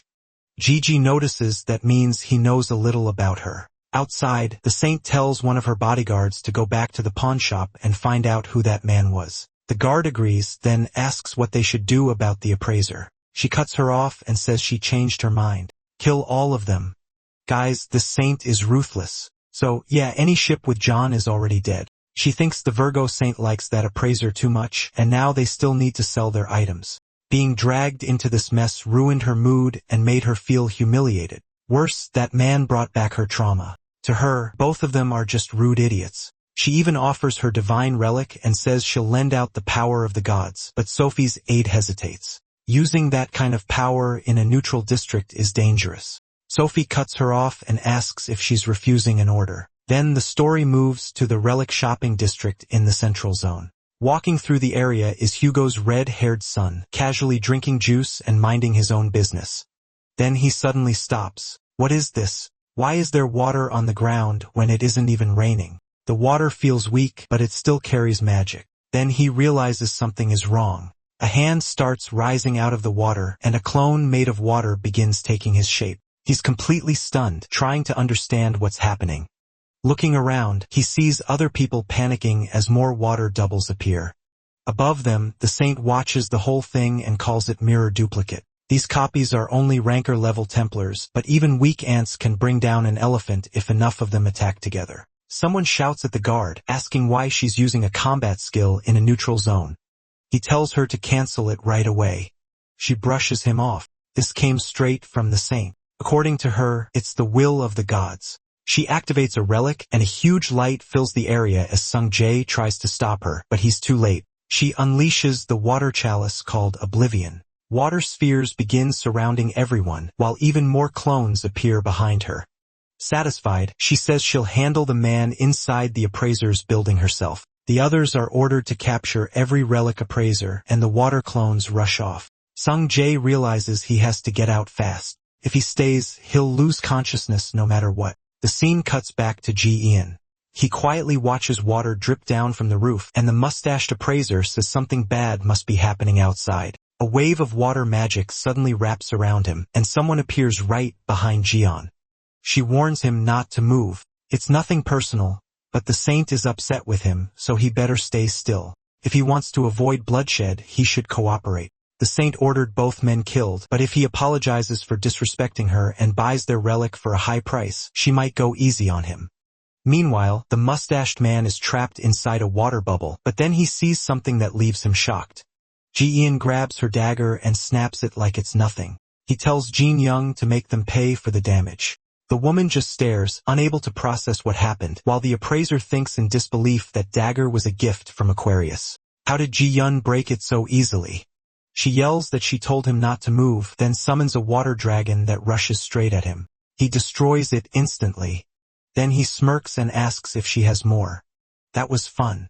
She can't believe it. He wiped out her ranker-level clone with one move. Now she finally understands how the saint felt. This man is dangerous, and if she leaves him alone, he'll become a problem for Sophie. So she throws everything she has at him. She says this power was made from the saint's purest magic. Then she summons orange rank water wolves, and a whole pack forms in front of her. Ji-eun just watches and says she's really trying. Then he reminds Jin Young that he was told to take whatever he liked, so he decides he's taking these too. In the next second, he vanishes from the appraiser's sight and rushes through the woman and the wolves at high speed, cutting them apart in an instant. He's impressed by the dagger, saying it slices through them like butter. The material must be above ranker level. He only came to appraise his items, but ended up finding something much better. After destroying all the wolves, the system announces that he received data from a mirror duplicate fragment. Message after message appears in front of Jen, and he just calls it beautiful. The woman can only stare in disbelief. Every summon from the saint was crushed with ease. There's no way. This can't be the end, right? She realizes he's far above her level. If she attacks again, she'll definitely lose. So she turns around and runs. Ji-eun just smiles at her retreat, and even the mustached appraiser is left amazed. Right then, the red-haired boy rushes in, asking if the protagonist is okay and saying he was just attacked too. But when he sees all the defeated wolves, he can't figure out what happened there. Then he notices the magic and realizes those were the saint's summons. Ji-eun says if she keeps sending things like this, she's basically asking him to use them as materials. Still, he tells Sung Jae they need to leave before the next attack comes, but the mustache man stops them for a moment. He says that 20 years ago, he followed MC everywhere and studied his creations. He clearly remembers how Ji-eun used to collect materials from enemies after battles, that wild fighting style and that demonic presence. Could this really be him? The protagonist simply raises a finger telling him to stay quiet, and the old man gets the message at once. Then MC walks away saying he'll come back for those materials, so keep them safe. He has questions too. The appraiser thanks him and asks him to come again, then watches Jiyeon leave in style. Next, he talks with Sung Jae, who asks why the saint is targeting him. Did the protagonist do something to make her his enemy? MC tells him to wait. He's about to show him something fun. The scene shifts and now they're inside a snack shop. There are cupcakes, cakes, and sweets everywhere, while Jiyeon happily stuffs himself with food. He asks Sung Jae if the ice cream is good and tells him to eat as much as he wants. Sung Jae agrees but points out that this place is expensive. Then he remembers that when the woman ran away, she dropped one of her items on the floor. He says it's fine after checking out this little thing. It should help a lot. It's a badge and it can work like a credit card while also storing abilities. Looking closer, though, it seems to be an Aquarius badge. If it really works as a payment card, that could cause trouble later. Even so, Jiyeon keeps eating like there's no tomorrow. He asks Sung Jae if he likes the ice cream too, but the poor guy freezes when he hears a voice. Turning around, he blurts out Captain Choi Sung-kyuk. Choi asks if they mind if he joins them. Jiyeon looks at him and realizes this is Sung Jae's boss, the jerk who was talking trash about him. Choi introduces himself as the divine captain of Gemini, Choi Sung-kyuk. Then he politely says Sung Jae mentioned someone earlier, and the protagonist confirms it was him. Choi explains that he heard Sung Jae met an acquaintance who defeated the Spider Queen, something even Young couldn't do before. Jiyeon asks what that has to do with him. Choi says recruiting outstanding talent is part of his job as a divine captain. MC immediately asks if he's trying to recruit him, maybe even bribe him. Choi reveals that one of his 8 divine relics will be auctioned soon. There's no rush, so they can talk while he oversees the auction. The moment Jiyeon hears that, he puts down his spoon. They're auctioning off his stuff, then there's no time to waste. He says he's going to and asks where the auction house is. Sung Jae gently tells him to wipe the ice cream off his mouth first. Choi smiles, reaches out to Jiyeon, and says that since this is one of the protagonist's famous relics, it will be auctioned in a proper place, the biggest auction house in the world, floating 16,000 feet in the sky. Its name is Drachma, the city fortress. It's a massive zone surrounded by floating islands, centered around a giant tower. Then the scene changes to the saint, shaking in fear in her chair while someone nearby speaks up. He tells her that if she's just gonna sit there trembling, she should leave. She's ruining the taste of his drink.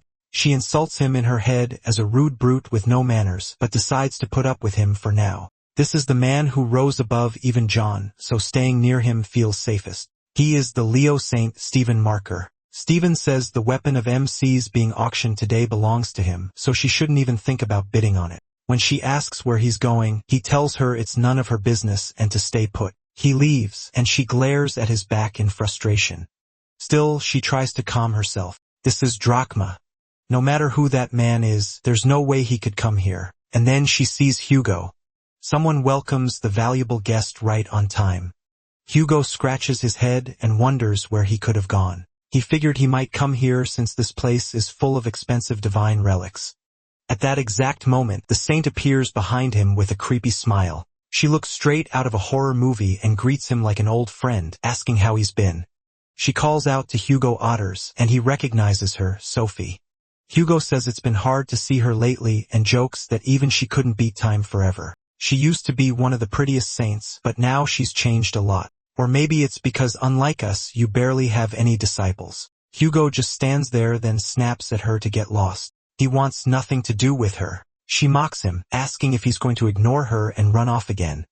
If he does, she warns he might lose his children too, just like he lost his wife. Hugo's expression turns cold, but she keeps talking. She says his wife still isn't dead, right? But that could change at any moment. What can he even do while his family falls apart? All because their leader is useless. That's when Hugo finally snaps. A huge blast erupts, and he glares straight at her. He warns her again to leave, but she stays calm like nothing happened. She tells him to settle down, and she blocks Hugo's attack with one hand. She reminds him he, of all people, should know what it means to be a demi-saint. Then water magic starts forming around her when someone suddenly yells, "Hey, you pest!" She turns toward the voice, and John flicks her right on the forehead. The hit shocks her so badly, she blacks out. She drops to the floor, and Hugo quickly turns to the protagonist. He calls out in surprise, asking what Jiyeon is doing here. MC says he was worried Hugo would get dragged into another mess. Hugo jokes that he must really care about him, but he tells him to quit messing around. Then he asks why this woman keeps showing up everywhere he goes. The saint is lying there unconscious, foam at her mouth, while the protagonist wonders if she actually likes him. Hugo just stares, thinking this guy has issues. Then the story shifts to the saint's thoughts. She thinks about Ligum, the 13th saint, the one everyone called the strongest. Trembling, she admits she always hated Ligum. No.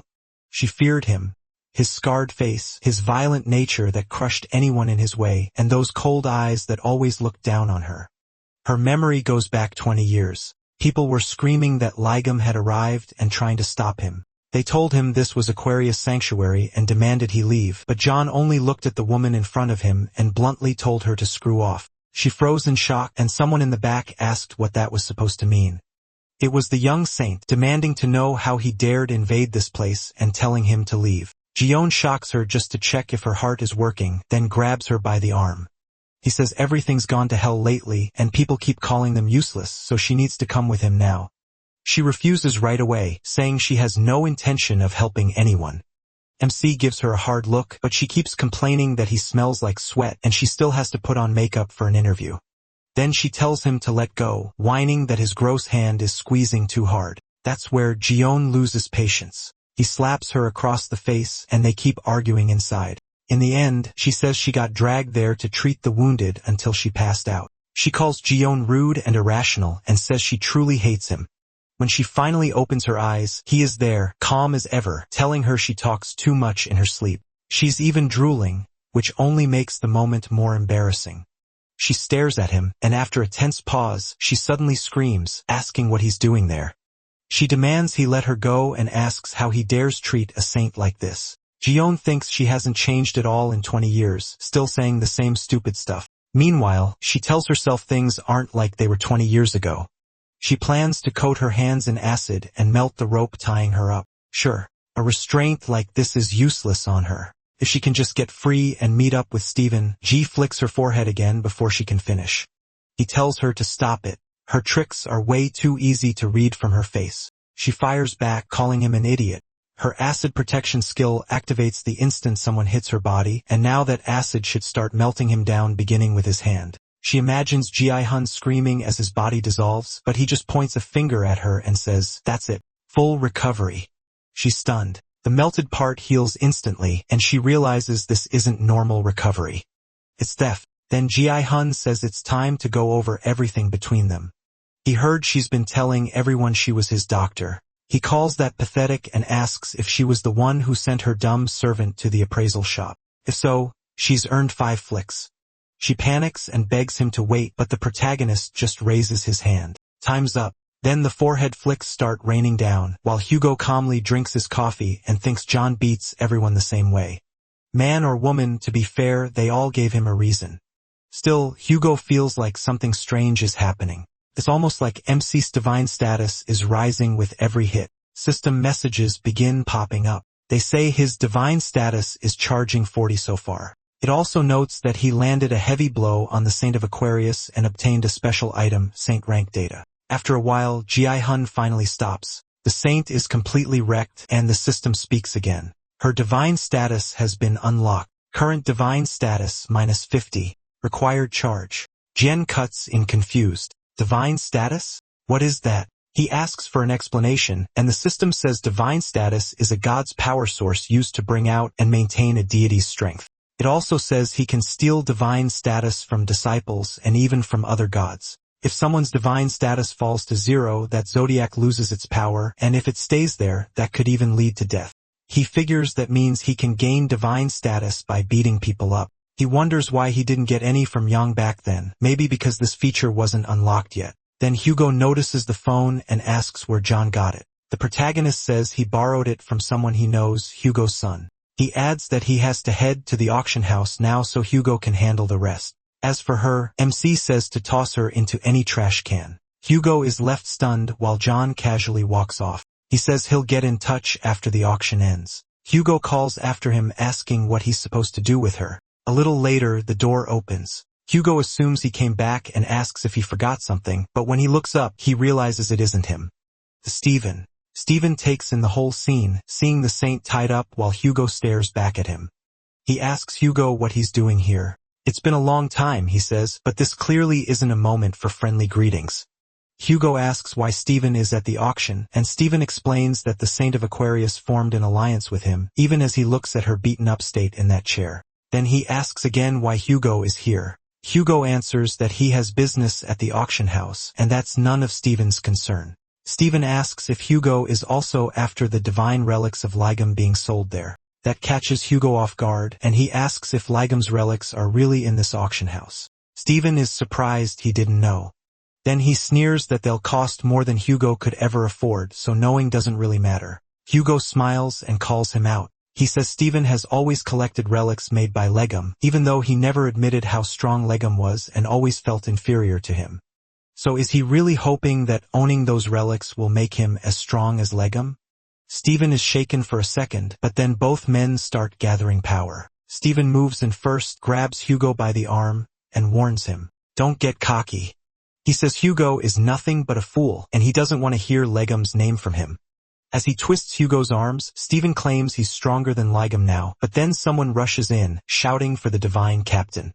There's a problem. The Gemini bastards are buying up all of Legum's items. Stephen immediately lets go, saying he has no more time to waste here.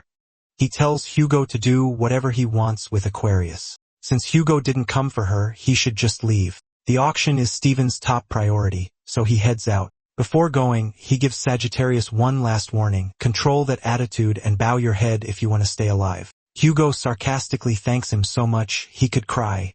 After they leave, Hugo looks at his hand and curses. It's in terrible shape, and now he's not sure what to do.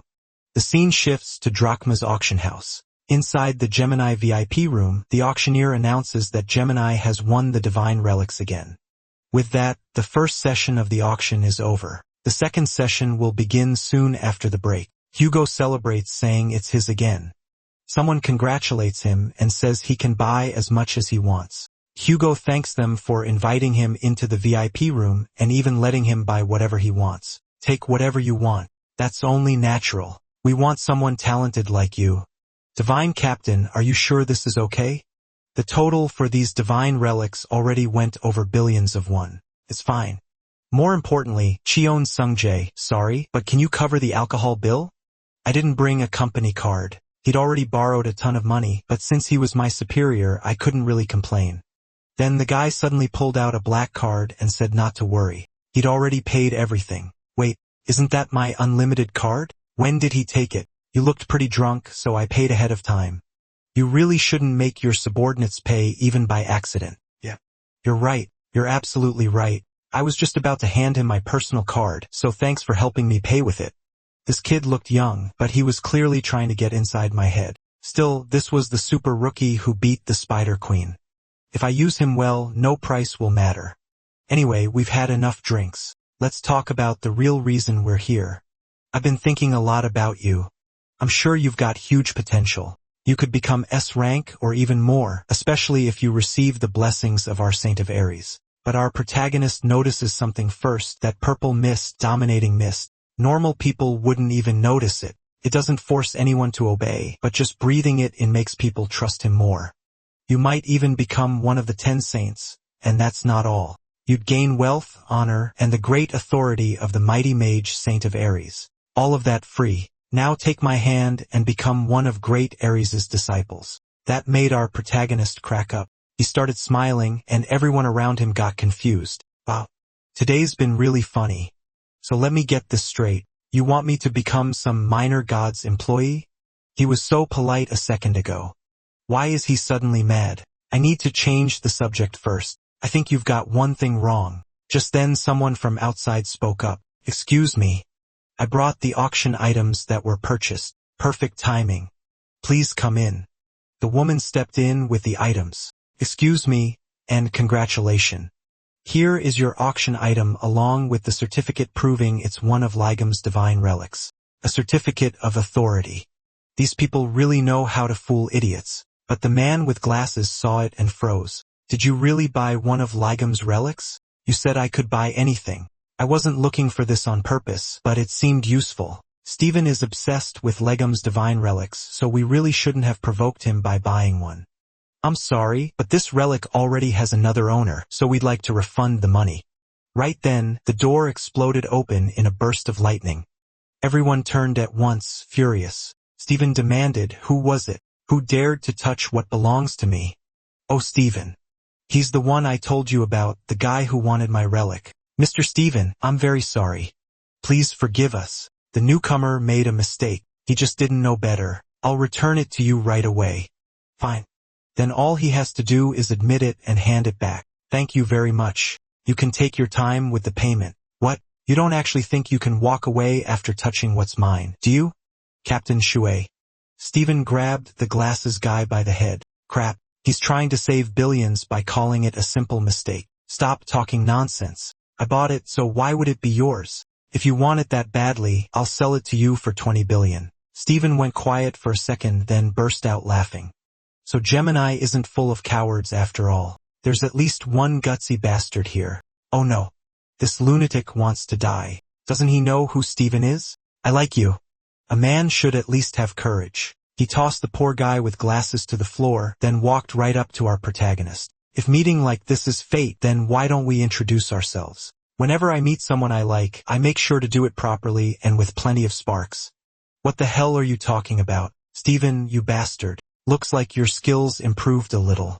As expected from Leo, the one built for combat, your fighting spirit can't even be compared to Aries or Aquarius. Once you show your claws, you're never satisfied until you rip someone apart, right? What a rotten temper. Stephen lunged with his hand raised at our protagonist, and lightning burst out everywhere. The others stared in shock, calling out to the protagonist, certain he'd won. Stephen sneered, that was fun. You can spend the rest of your life comfortably in a wheelchair. But then he paused. Hey, what are you doing? Trying to brush dirt off my shoulder? What was that? That attack definitely hit him head on. You redirected my attack with teleportation? You really can't tell, you're still all muscle and no brain. Stonewall breaker, did you really think the skill I created would work on me? You begged me to teach it to you, saying you wanted to save people with it, but looks like you only used it to show off your power. What? You? Who are you? At that exact moment, the woman returned and thanked everyone for waiting, saying the main highlights of the auction would begin soon. Oh, is it already time? What now? Another relic of mine? I've got questions for you, but this auction matters more, so take good care of that pendant. I'll come back after it ends. After he left, Cheon Sung-jae turned to the man with glasses and asked how he thought that attack had been deflected, redacting an attack from a saint-ranked fighter that was almost impossible even for him. Who the hell is this guy? Meanwhile, Stephen thought, it's finally within my reach. His mind went back to the incident when an unknown calamity appeared on an island in Germany around 20 years ago. The island had been completely wrecked, and a helicopter circled above it while reporters watched. Hello. We're currently above the island where the calamity appeared. Even though 4 days have passed since the 13th awakened one Ligum entered the area, we still can't confirm what's happening inside because he hasn't come out. Several saints tried to enter, but none succeeded because a massive curtain of poison surrounds the island. We'll return with more updates as soon as anything changes. Back then, while Stephen was still young, someone beside him said, "This is as close as we can get, Saint." Stephen could only wonder how Ligum got in there, and how he was fighting inside a place no one else could even enter. Why do I feel this way? Because of some bastard who nearly died without even having a god's blessing. What's the difference between me and him? Power? Followers? Skills? What am I missing? Saint Legum is finally coming out of the entrance. What? Everyone looked on in shock. It's Legum. Legum came back alive. Legum cleared the Delta calamity, and our protagonist just calmly said, "Man, it's hot as hell," while everyone else celebrated the hero's return. Saint, it looks like Legum stole all the glory again. That's fine. I understand now. Saint, where are you going? Prepare to withdraw. You're not taking your weapon.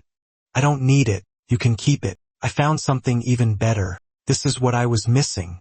Compared to Legum, this is a divine weapon. Then the story returns to the auction, where the announcer says, "Now we present one of Legum's 8 great relics. We will reveal the strongest relic ever used in Berlin Wolf," and everyone stared in shock. Just as I thought, that's it. I finally get to see it again. Legum's relic, one more time, the thing that will make me stronger. It was the strongest bone club, also known as the Great Bone. My God. I can't believe I'm seeing this. I'd only read about it in history books. This is the greatest divine artifact both in historical value and practical use. So who will become the owner of the great bone? The room exploded as everyone shouted and tried to buy it. Our protagonist thought, yeah, I really did use that before. But hey, Cheon Sung-jae. That thing is Cheon Sung-jae was too shocked to listen. Not now. I'm boss. Later. Captain of the sanctuary, do something. I'll contact headquarters. We can't let this get taken away like this. Our protagonist got annoyed that they were ignoring him. Now we'll begin the bidding for this item. The starting price is $1 million, $5 million, $10 million, $30 million, $50 million. Then a flood of system messages popped up in front of the protagonist. His fame kept rising. What's going on? System, calm down. My God. Why are people throwing around so much money for that thing? And besides, isn't it obvious it's a legendary weapon made by Legum himself? Legum got even more irritated as the explanation continued. You might not know this, but there's a reason people act like this.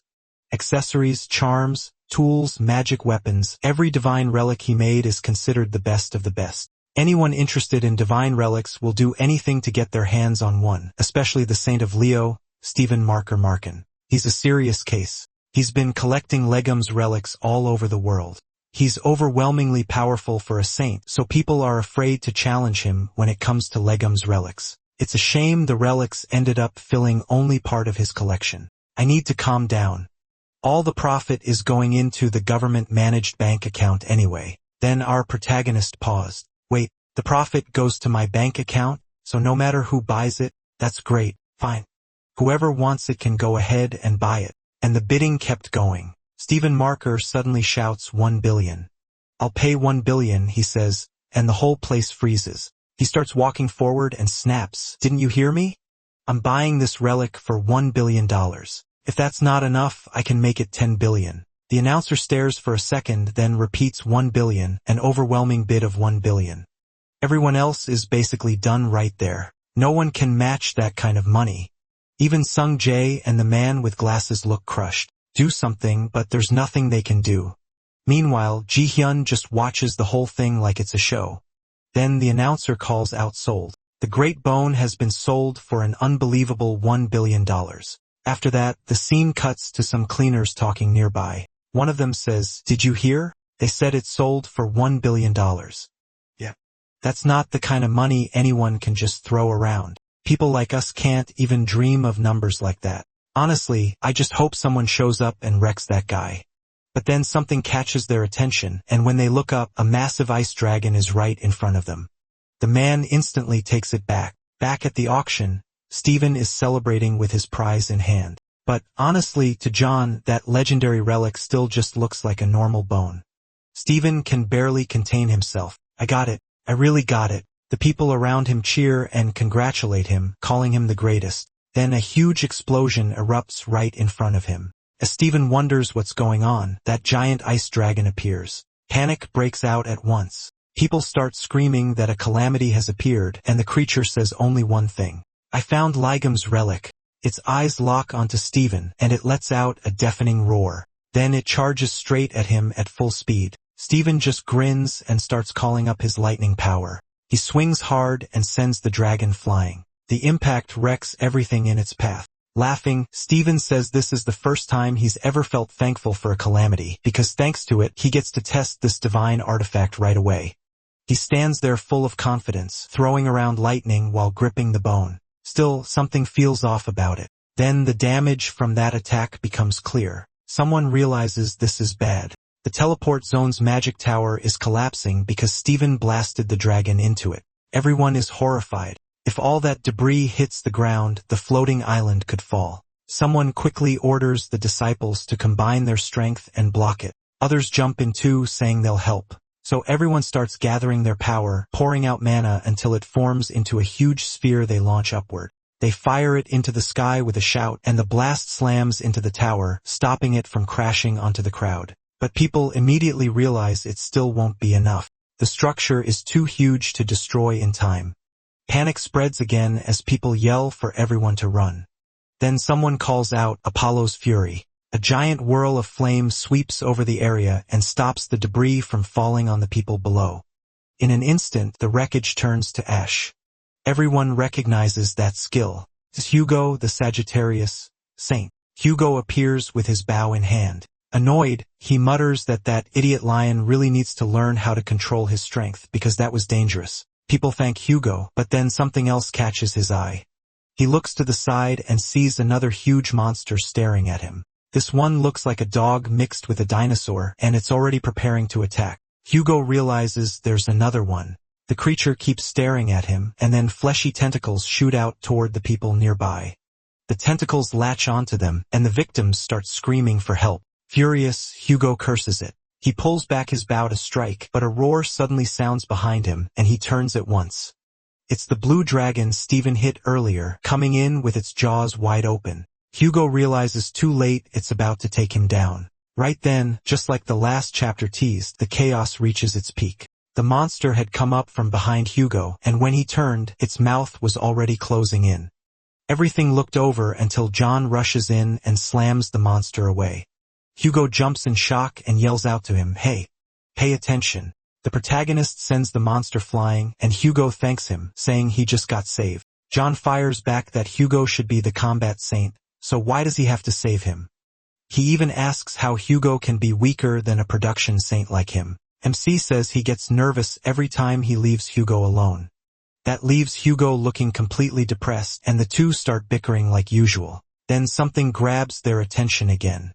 Steven, running over while shouting and holding up the bone. He yells, "Don't interfere. I'm testing my new weapon." The monster roars back at him, and Jian realizes he almost forgot that thing was still here. Then from above, Steven starts building up lightning again, shouting that no one should ruin the stage prepared for him and the Great Bone. But Jian notices something strange while the monster keeps growling at him. Steven then unleashes his sovereign skill, Battlefield of the Victors. A massive shield of lightning forms around the area. Smirking, he tells them to watch closely. Inside this unbreakable thunderstorm, he says that before, he was unprepared and had to fight back using only magic.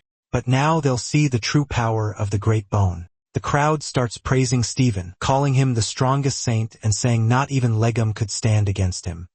All fired up, Steven drags that giant bone forward. Jian still isn't buying it. Steven declares that the monster should prepare for his fury, then brings the bone down on its head. The monster doesn't move. Steven just stares at it. Everyone else is confused too. Steven slowly steps back, still watching the monster as it stares right back. He scratches his head, and the monster somehow looks just as confused. Then Steven gets mad, winds up again, and starts hammering it with hit after hit. The monster finally loses patience and punches him in the face, sending him flying. As he tumbles back, Steven can't understand it. Those attacks should have landed, so why isn't Legum's weapon working? The scene shifts to John, who's touching the lightning barrier that trapped them inside. He swears that once they get out, he won't go easy on that stupid lion. Using his own sovereign skill like this was unbelievably dumb. Still, Jian decides that first things first, they need to deal with the enemies in front of them. Then we see all the people possessed by the monster. They look like a pack of zombies, and Hugo remembers something. These people aren't actually part of the calamity. They were just caught by its ability, and since they're standing in front of it, it's probably using them as hostages. That means they can't attack carelessly. The possessed people beg for help as they stagger toward them, but John says maybe they have no choice except to aim for the head. Hugo panics and asks what he's even talking about. He admits he doesn't really have a plan. He just wants to rip those things off them. Hugo begs him to wait, but one of the monsters lunges at John with its mouth wide open. The protagonist grabs it by the head, gives it a cold look, and says now. Then he tears the monster's ability right off like it's nothing. Hugo is left staring in shock while the others keep looking on. John just grins and says it's simple. The victim collapses, but now he's free of the monster's control. Hugo asks if the guy is okay. MC says he probably is. He's just unconscious. Hugo still can't believe what he saw and asks how John did that. He says it was just brute force. Hugo answers that he can't do that because he's not absurdly strong like him. The protagonist shrugs and says he'll take care of all of them anyway. He adds that he never expected much from a weakling like Hugo.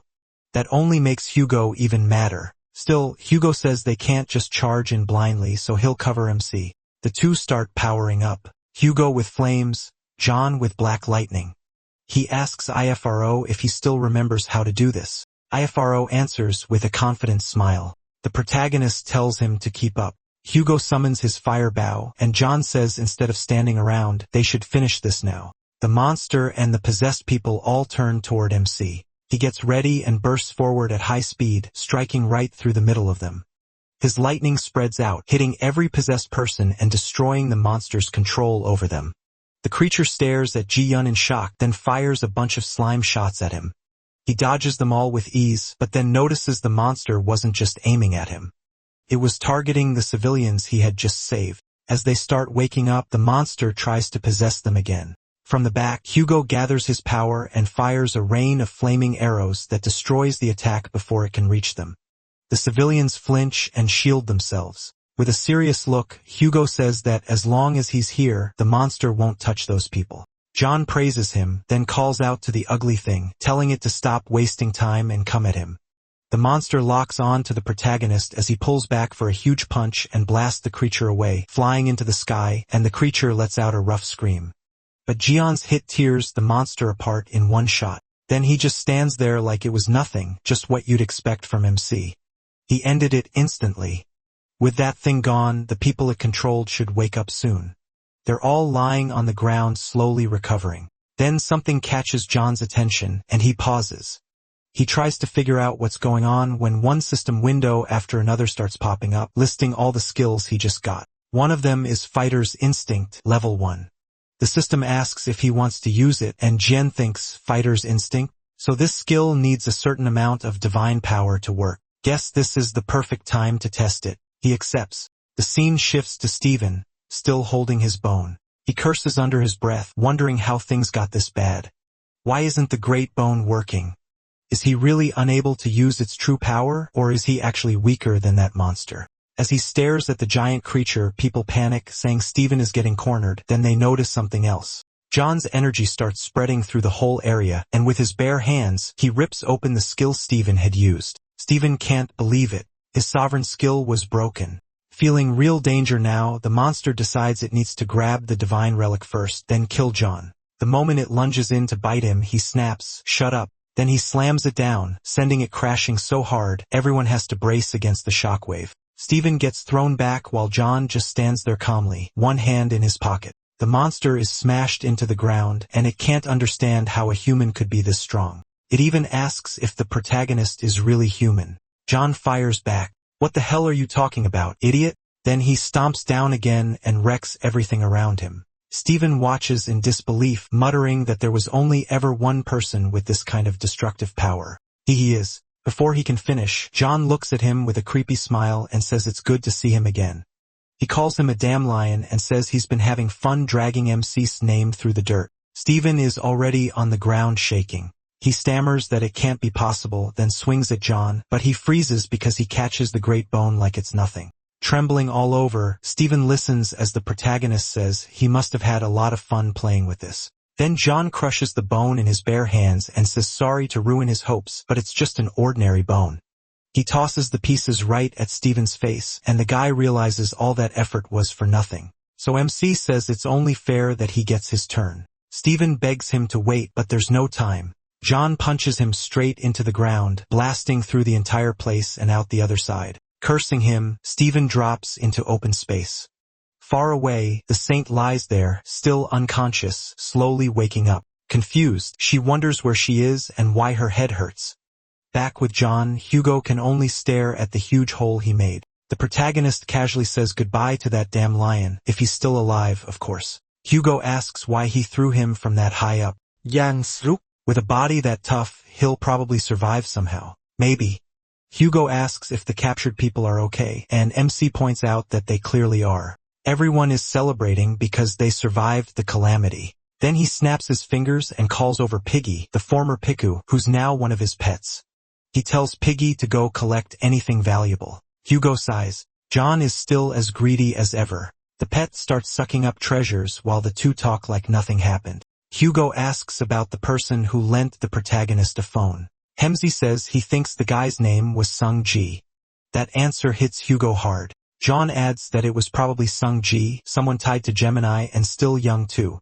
But the kid seemed really sharp, so he thinks he's worth keeping close. Hugo starts shaking because the protagonist is talking about the very son he never wanted near him. In his head, he's screaming that Sung-ji really went and got involved with this walking disaster. He tries to remember the boy's face, thinking about how careful he'd been to keep Ji-on away from his kids. Those two absolutely idolize MC, and if they learn he's alive, his family is doomed. He mentioned Sung-jae was with a Gemini bishop who can use teleportation magic, so if he calls them, they'll probably all show up at once. That makes Hugo panic, and he quickly says they need to leave right now. Ji-yeon asks why, so Hugo tries to make up an excuse, saying the protagonist must be tired and shouldn't bother with Gemini. MC pauses at that, then he remembers all the trouble he caused with Sung-jae before and admits Hugo might be right. Maybe they really don't like him. Sorry, Sung-ji ae. Hugo keeps trying to brush it off and steer Jen away from Gemini, but right then, someone calls out, "Dad." Hugo turns at once. That voice, and then comes the question, are they talking about Jen? At that moment, Sung-jae appears behind them, leaving Hugo stunned. Hugo blurts out Sung-jae's name, shocked that he's already here. Sung-jae tells his father to tell the truth while Hugo fumbles for words. But before they can sort it out, the monster starts mumbling Ji-yeon's name and fires off another wave of slime attacks.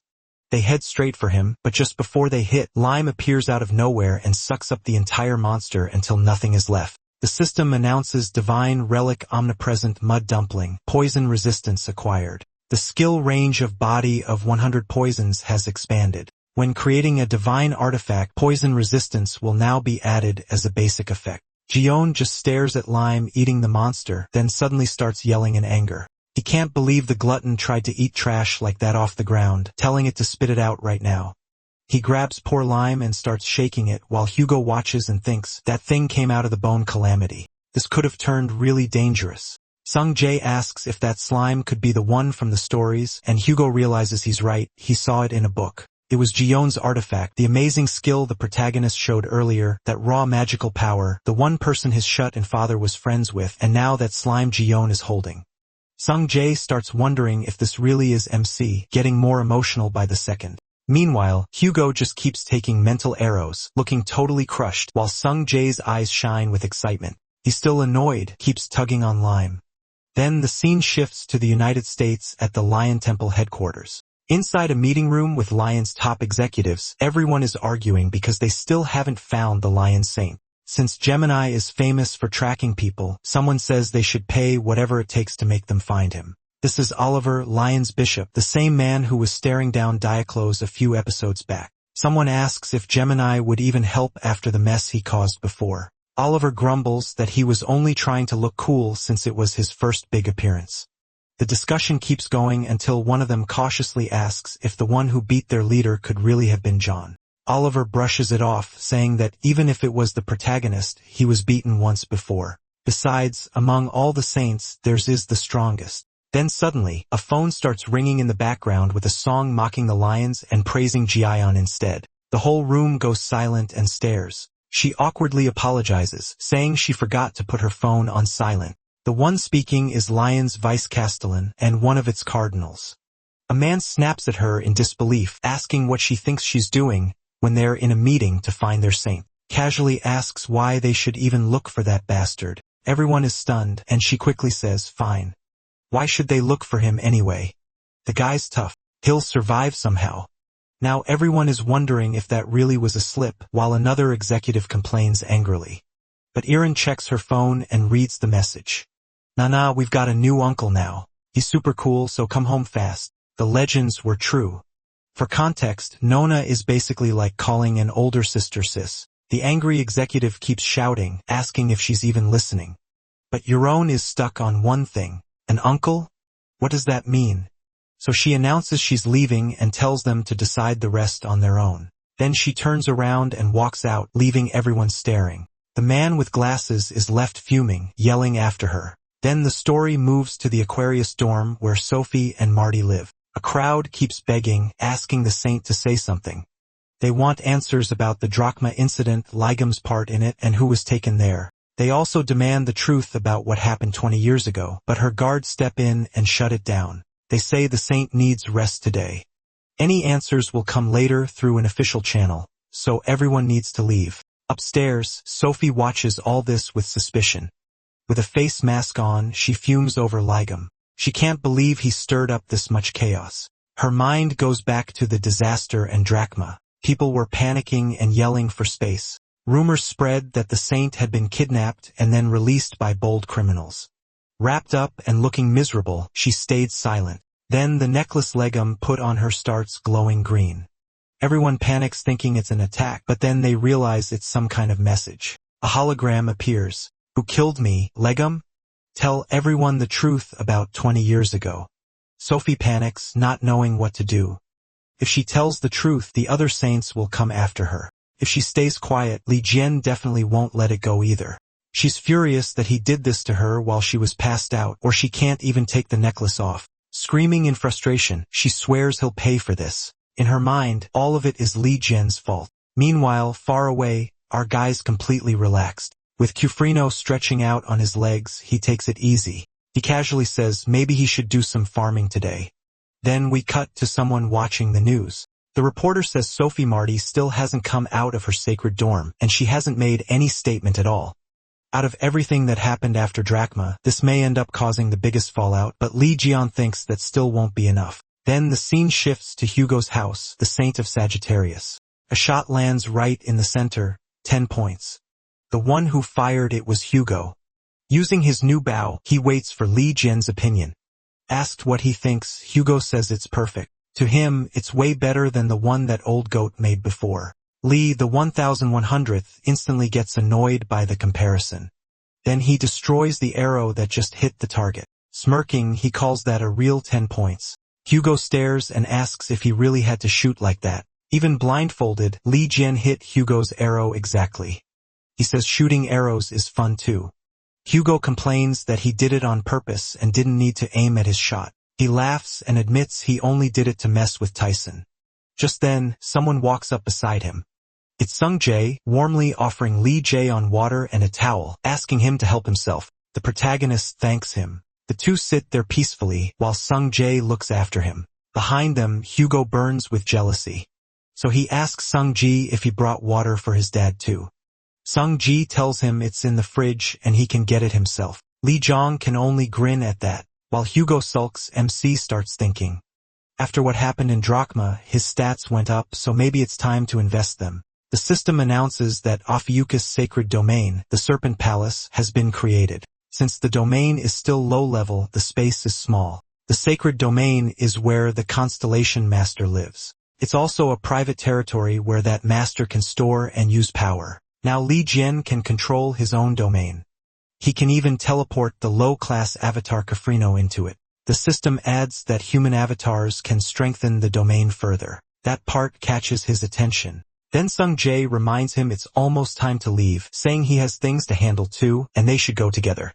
Li Jian realizes he lost track of time. Kyuko asks if he has a meeting, and he says yes. He's got a lot of people to meet today. Sometime later, Divine Captain Choi asks if Li, the protagonist, is finally going to join Gemini. Li Jian keeps eating fried chicken and asks if this guy ever gets tired of asking. Even the worker nearby is shocked by how much he's eating. Choi says he may be busy, but recruiting talented people is always worth the time. He also says Li the 1001 shouldn't act innocent. After all, he used Gemini's money to buy all those auction items in Drachma that were worth millions. Li Jian just plays dumb right to his face. He calmly wipes his mouth like nothing happened. Inside, Choi realizes that was exactly his plan and curses him for it. At first, he thought Li, the protagonist, was just annoying, but now he's starting to like this. Li Jian, meanwhile, remembers the saints he's already gotten revenge on. Next on his list is that purple witch. Then he agrees to join Gemini. Choi quickly says they should set an official date, but Li the 1001 has one condition. He wants the badge Choi is wearing. The others get angry right away, saying the saint herself gave that to him. Li Jian tells them to stay out of it. The adults are talking. He points out that the badge is needed to use Gemini's privileges. They can promise support later if they want, but he only trusts promises when he's holding something real. Surely, they can invest at least that much in someone talented. Choi doesn't know how to answer, and the others keep telling him not to accept. Li Jian tells them to decide fast since he has another meeting after this. Then he checks his chat with Sung Jae. The scene switches to Sung Jae, reading the message he just sent. The protagonist says he'll be a little late, and Sung Jae answers that he can take all the time he needs. The protagonist says okay. While calmly using his phone, Sung Jae thinks to himself that Nona will be shocked when she finds out Lee Jin is his uncle. He's excited to see her reaction for the first time in ages. He also plans to ask for an autograph on the dagger MC prepared for him. But suddenly, someone grabs it away, warning that playing with something like that is dangerous. The man says he'll be confiscating it. Sung Jae protests and demands to know what he means. The one bothering him is the A-rank Gemini Templar, Yun Woo. Sung Jae tells him to give it back. Yun Woo talks down to him, asking if that's how he speaks to a superior. He says they like coming to this cafe too. Sung Jae is fed up with him. He curses his luck and wishes he had gone somewhere else. He wants to hit him but holds back because this guy is Libra's son. That's why he acts so important. Then a system window pops up. The relic Janice's desire reacts to its master being in danger. Random skill activated. Light starts pouring out of the dagger and the blonde guy freezes, confused. Then Li Jian's head suddenly appears right in front of him and slams straight into his face. Everyone with him is left staring in shock, not understanding what they're seeing. The dagger has literally summoned Li Jian into mid-air. The blonde guy crashes to the floor while Sung Jae lights up, happy that he finally arrived. Lee, the protagonist, looks around in confusion and asks if that's really Sung Jae and what he's doing here. Meanwhile, the other guy cries about his nose. Sung Jae asks how he knew to show up right then. Lee John says he was just eating fried chicken at a restaurant when the one-time summoning skill he put in the dagger must have activated. That tells him enough, and he looks down at the blonde guy. So these punks threaten Sung Jae. He asks how they dared mess with his nephew. The others are shaken, wondering if Sung Jae ever mentioned having some gangster uncle. None of them remember that, but they all agree this guy is terrifying. Li Jian steps in, ready to show them what happens when someone touches one of his own. They all panic, and then the story jumps back to the restaurant. Before Li, the 1100th, got summoned, Bear Choi had already accepted his deal. Even while thinking this was a bad idea, he decided Li Jian was worth spending millions on if it meant recruiting him. He also planned to take the badge back later by sneaking a special clause into the contract. Handing it over, he tells him not to use it carelessly, and he says he'll try. Choi then asks for the contract, but just as he's about to hand it over, Li Jian vanishes right in front of him. Choi can only stare in disbelief. Then the waitress arrives with the bill, $790. They're stunned that he spent all that just on chicken. The scene returns to the cafe, where the guys are already beaten and sprawled across the floor. The blonde one tries to act tough, bragging that he's from Gemini and filthy rich. Li Jian doesn't care at all and keeps slapping him around again and again until the guy starts begging him to stop. Lee, the protagonist, tells him to get up. He's only warming up. The guy panics because his magic defense isn't working. Furious, he snaps back, calling Li Jian an arrogant worm, Bull of Phalaris. The monster calls out a giant summon behind him. MC just watches it without flinching. Everyone else panics and starts yelling for people to run. They know this place is about to turn into total chaos. John mocks him, saying this is what he gets for acting so tough, and he sighs and calls the guy way too loud. He says he expected something amazing, but that power is useless, not even good enough to light charcoal. A system message pops up. He mastered the enemy's magic and got data from Bola Felaris, rank S. The blonde guy is stunned and asks how that's possible. Was John a mage?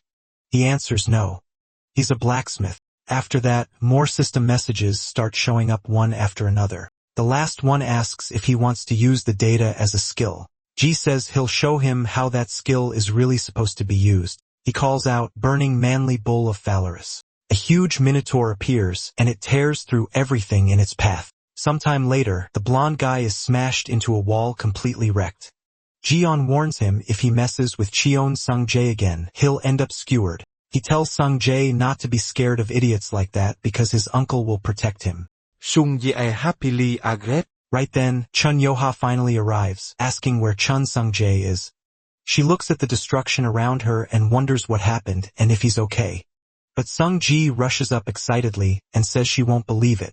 He points ahead and tells her to come see the hero who beat countless calamities and saved humanity over and over, the same legend from the videos they used to watch again and again as kids. We see little Sung Ji and little Yoha watching Jan back then.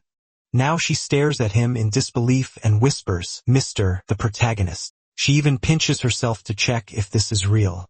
Glowing with excitement, she realizes it really is him. She can't believe how handsome he looks now.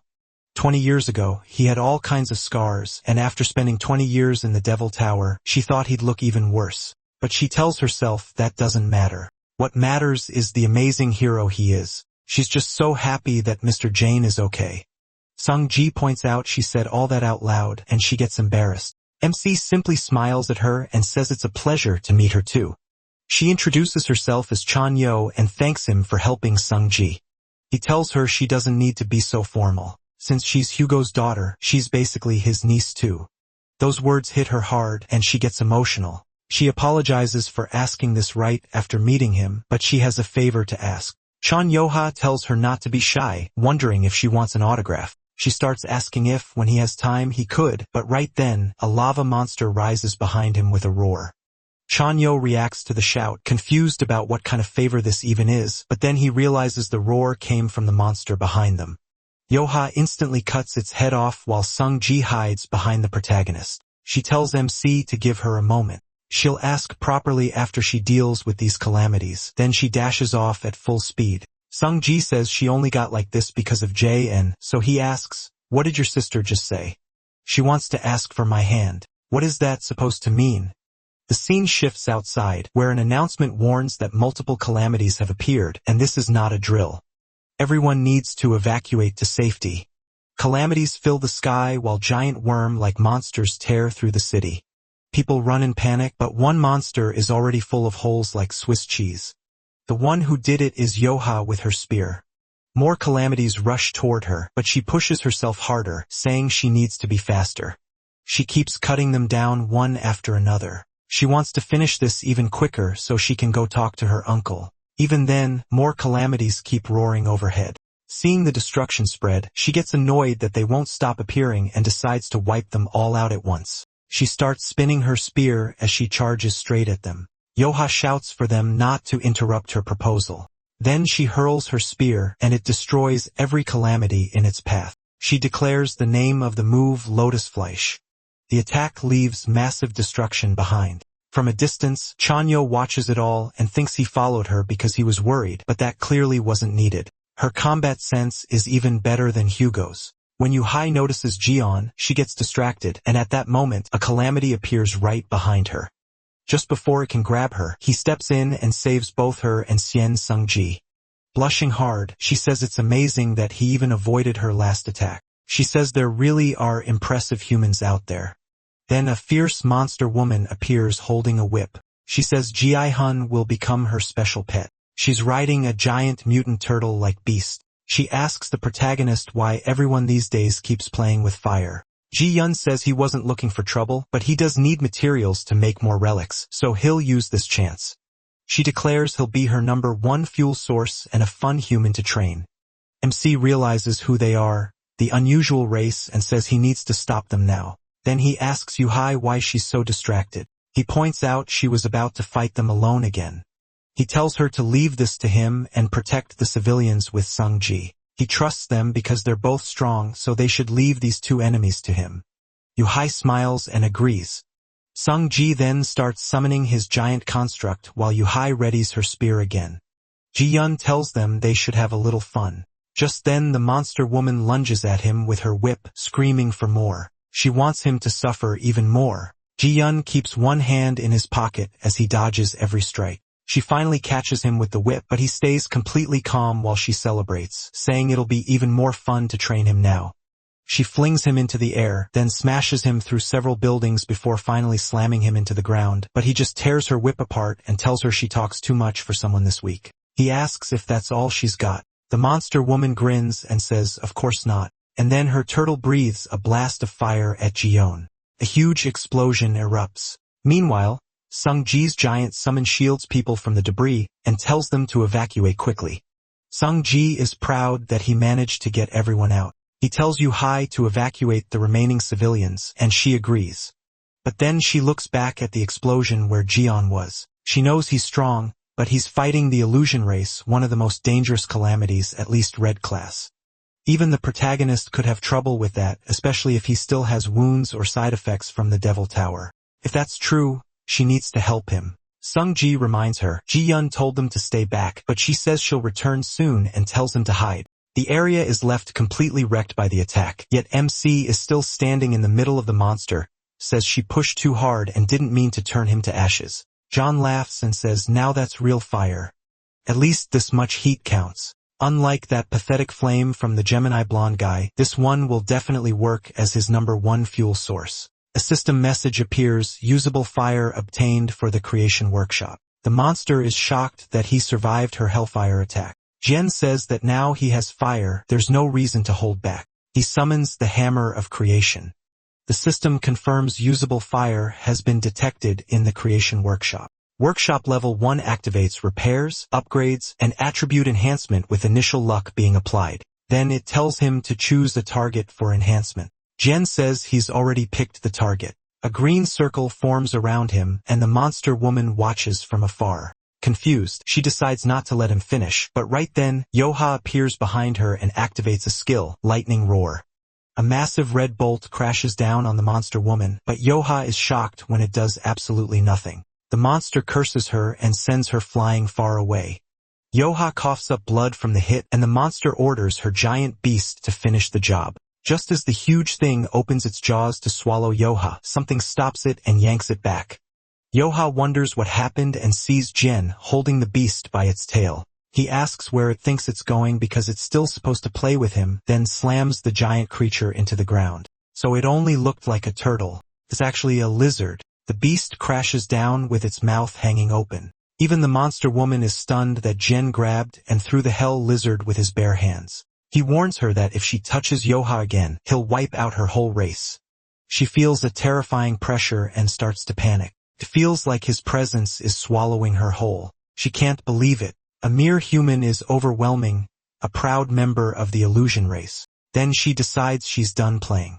She starts transforming, and while Yoha shields herself from the huge power, Jen stays calm. The monster admits she hates using this form since she can't train him like this. But now she has no choice except to treat him as a real enemy. She's a red danger class calamity from the illusion race, Infernal Wings. She vows to burn Jen and the whole area to ashes. Then she activates a calamity skill, Infernal Prison, and she rushes straight at the protagonist at top speed. She charges in, tearing through everything around her. But right before the hit lands, Jen catches her attack with one hand. Yoha panics and starts shouting for MC, and then a huge blast erupts there. The shockwave wrecks the nearby buildings, and the monster freezes in disbelief as he calmly says, "Wow, that worked even better than I thought." Then the system announces plastic gloves upgraded with Hellwing Fire can touch C-rank flames. Fire resistance granted. Random luck bonus +1 resistance when eating spicy food. Low durability. One-time use. What the hell is this?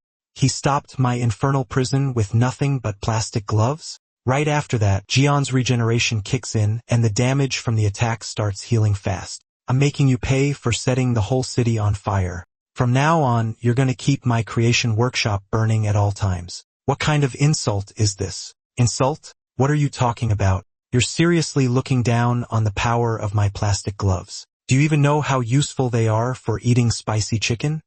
The system warns that the negative energy is too strong to turn Hell Wings into a diabolic avatar. Purification is required. Purification. Oh, you mean this? Purifying punch. Ji-yeon starts throwing punch after punch, while her giant lizard just stares in shock behind him. After a while, the protagonist grumbles, "Why is it so hard to purify you?"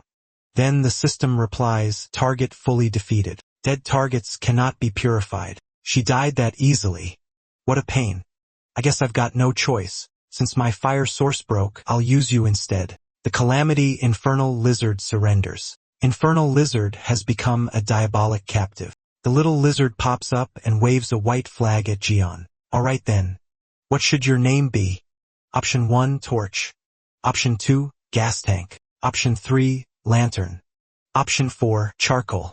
And Option 5, La La Lizard. The poor thing just stands there, totally stunned. Every name is worse than the last. What kind of terrible naming sense is this? Then the system announces that it chose the name Torch. "Uncle MC, is everything okay over there?" Yuha checks on him and MC asks if they're alright too. They say they're fine, but Yuha adds that there's something she wants to ask him. That makes him remember what she said earlier, that she would properly ask for his hand after they dealt with these calamities. Jian is stunned. Wait, she wants to ask for my hand? Before he can finish that thought, she cuts in and asks, Uncle, you didn't really sacrifice yourself in the Devil's Tower, did you? The protagonist blinks. What do you mean? Yufa says she's always wondered about it. Everyone called it a sacrifice for humanity, but something about the Red Eyes incident never made sense. When humanity was almost wiped out, how could Jian, the strongest saint, be the one who fell? There was no proof and no way to investigate, so she had to keep those doubts to herself. But after seeing how strong he still is today, she's sure of it now. Ji Hun didn't sacrifice himself. He was trapped by someone else's evil plan. MC admits she's sharp, just like Tyson's daughter. He tells her that, yes, that's exactly what happened. 20 years ago, he was betrayed inside the Devil's Tower and stabbed in the back by one of the 12 saints who went with him to defeat Red Eyes. What? That can't be. He can't understand it. Weren't the saints supposed to save the world with you, Uncle Jian? You were humanity's hope, so why would they do that? He says the reason was probably that he was simply better than all of them. After he defeated Red Eyes by himself, they likely tried to kill him for that very reason.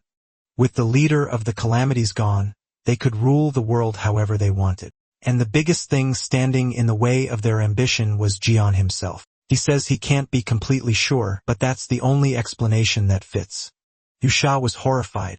That means Jian was trapped in the tower all alone, while the other saints stole the honor and glory that should have been his for saving humanity. The protagonist thanks them, then tells them not to cry. He promises he'll make those people pay back 1,000,000 times over for everything they did. The others are left speechless until Ji Hun suddenly says, alright, let's see. He checks the news on his phone and finds a headline. Saint Sophie Marty makes sudden visit to Korea. Press conference today at 7 p.m. That's the last thing on my schedule today.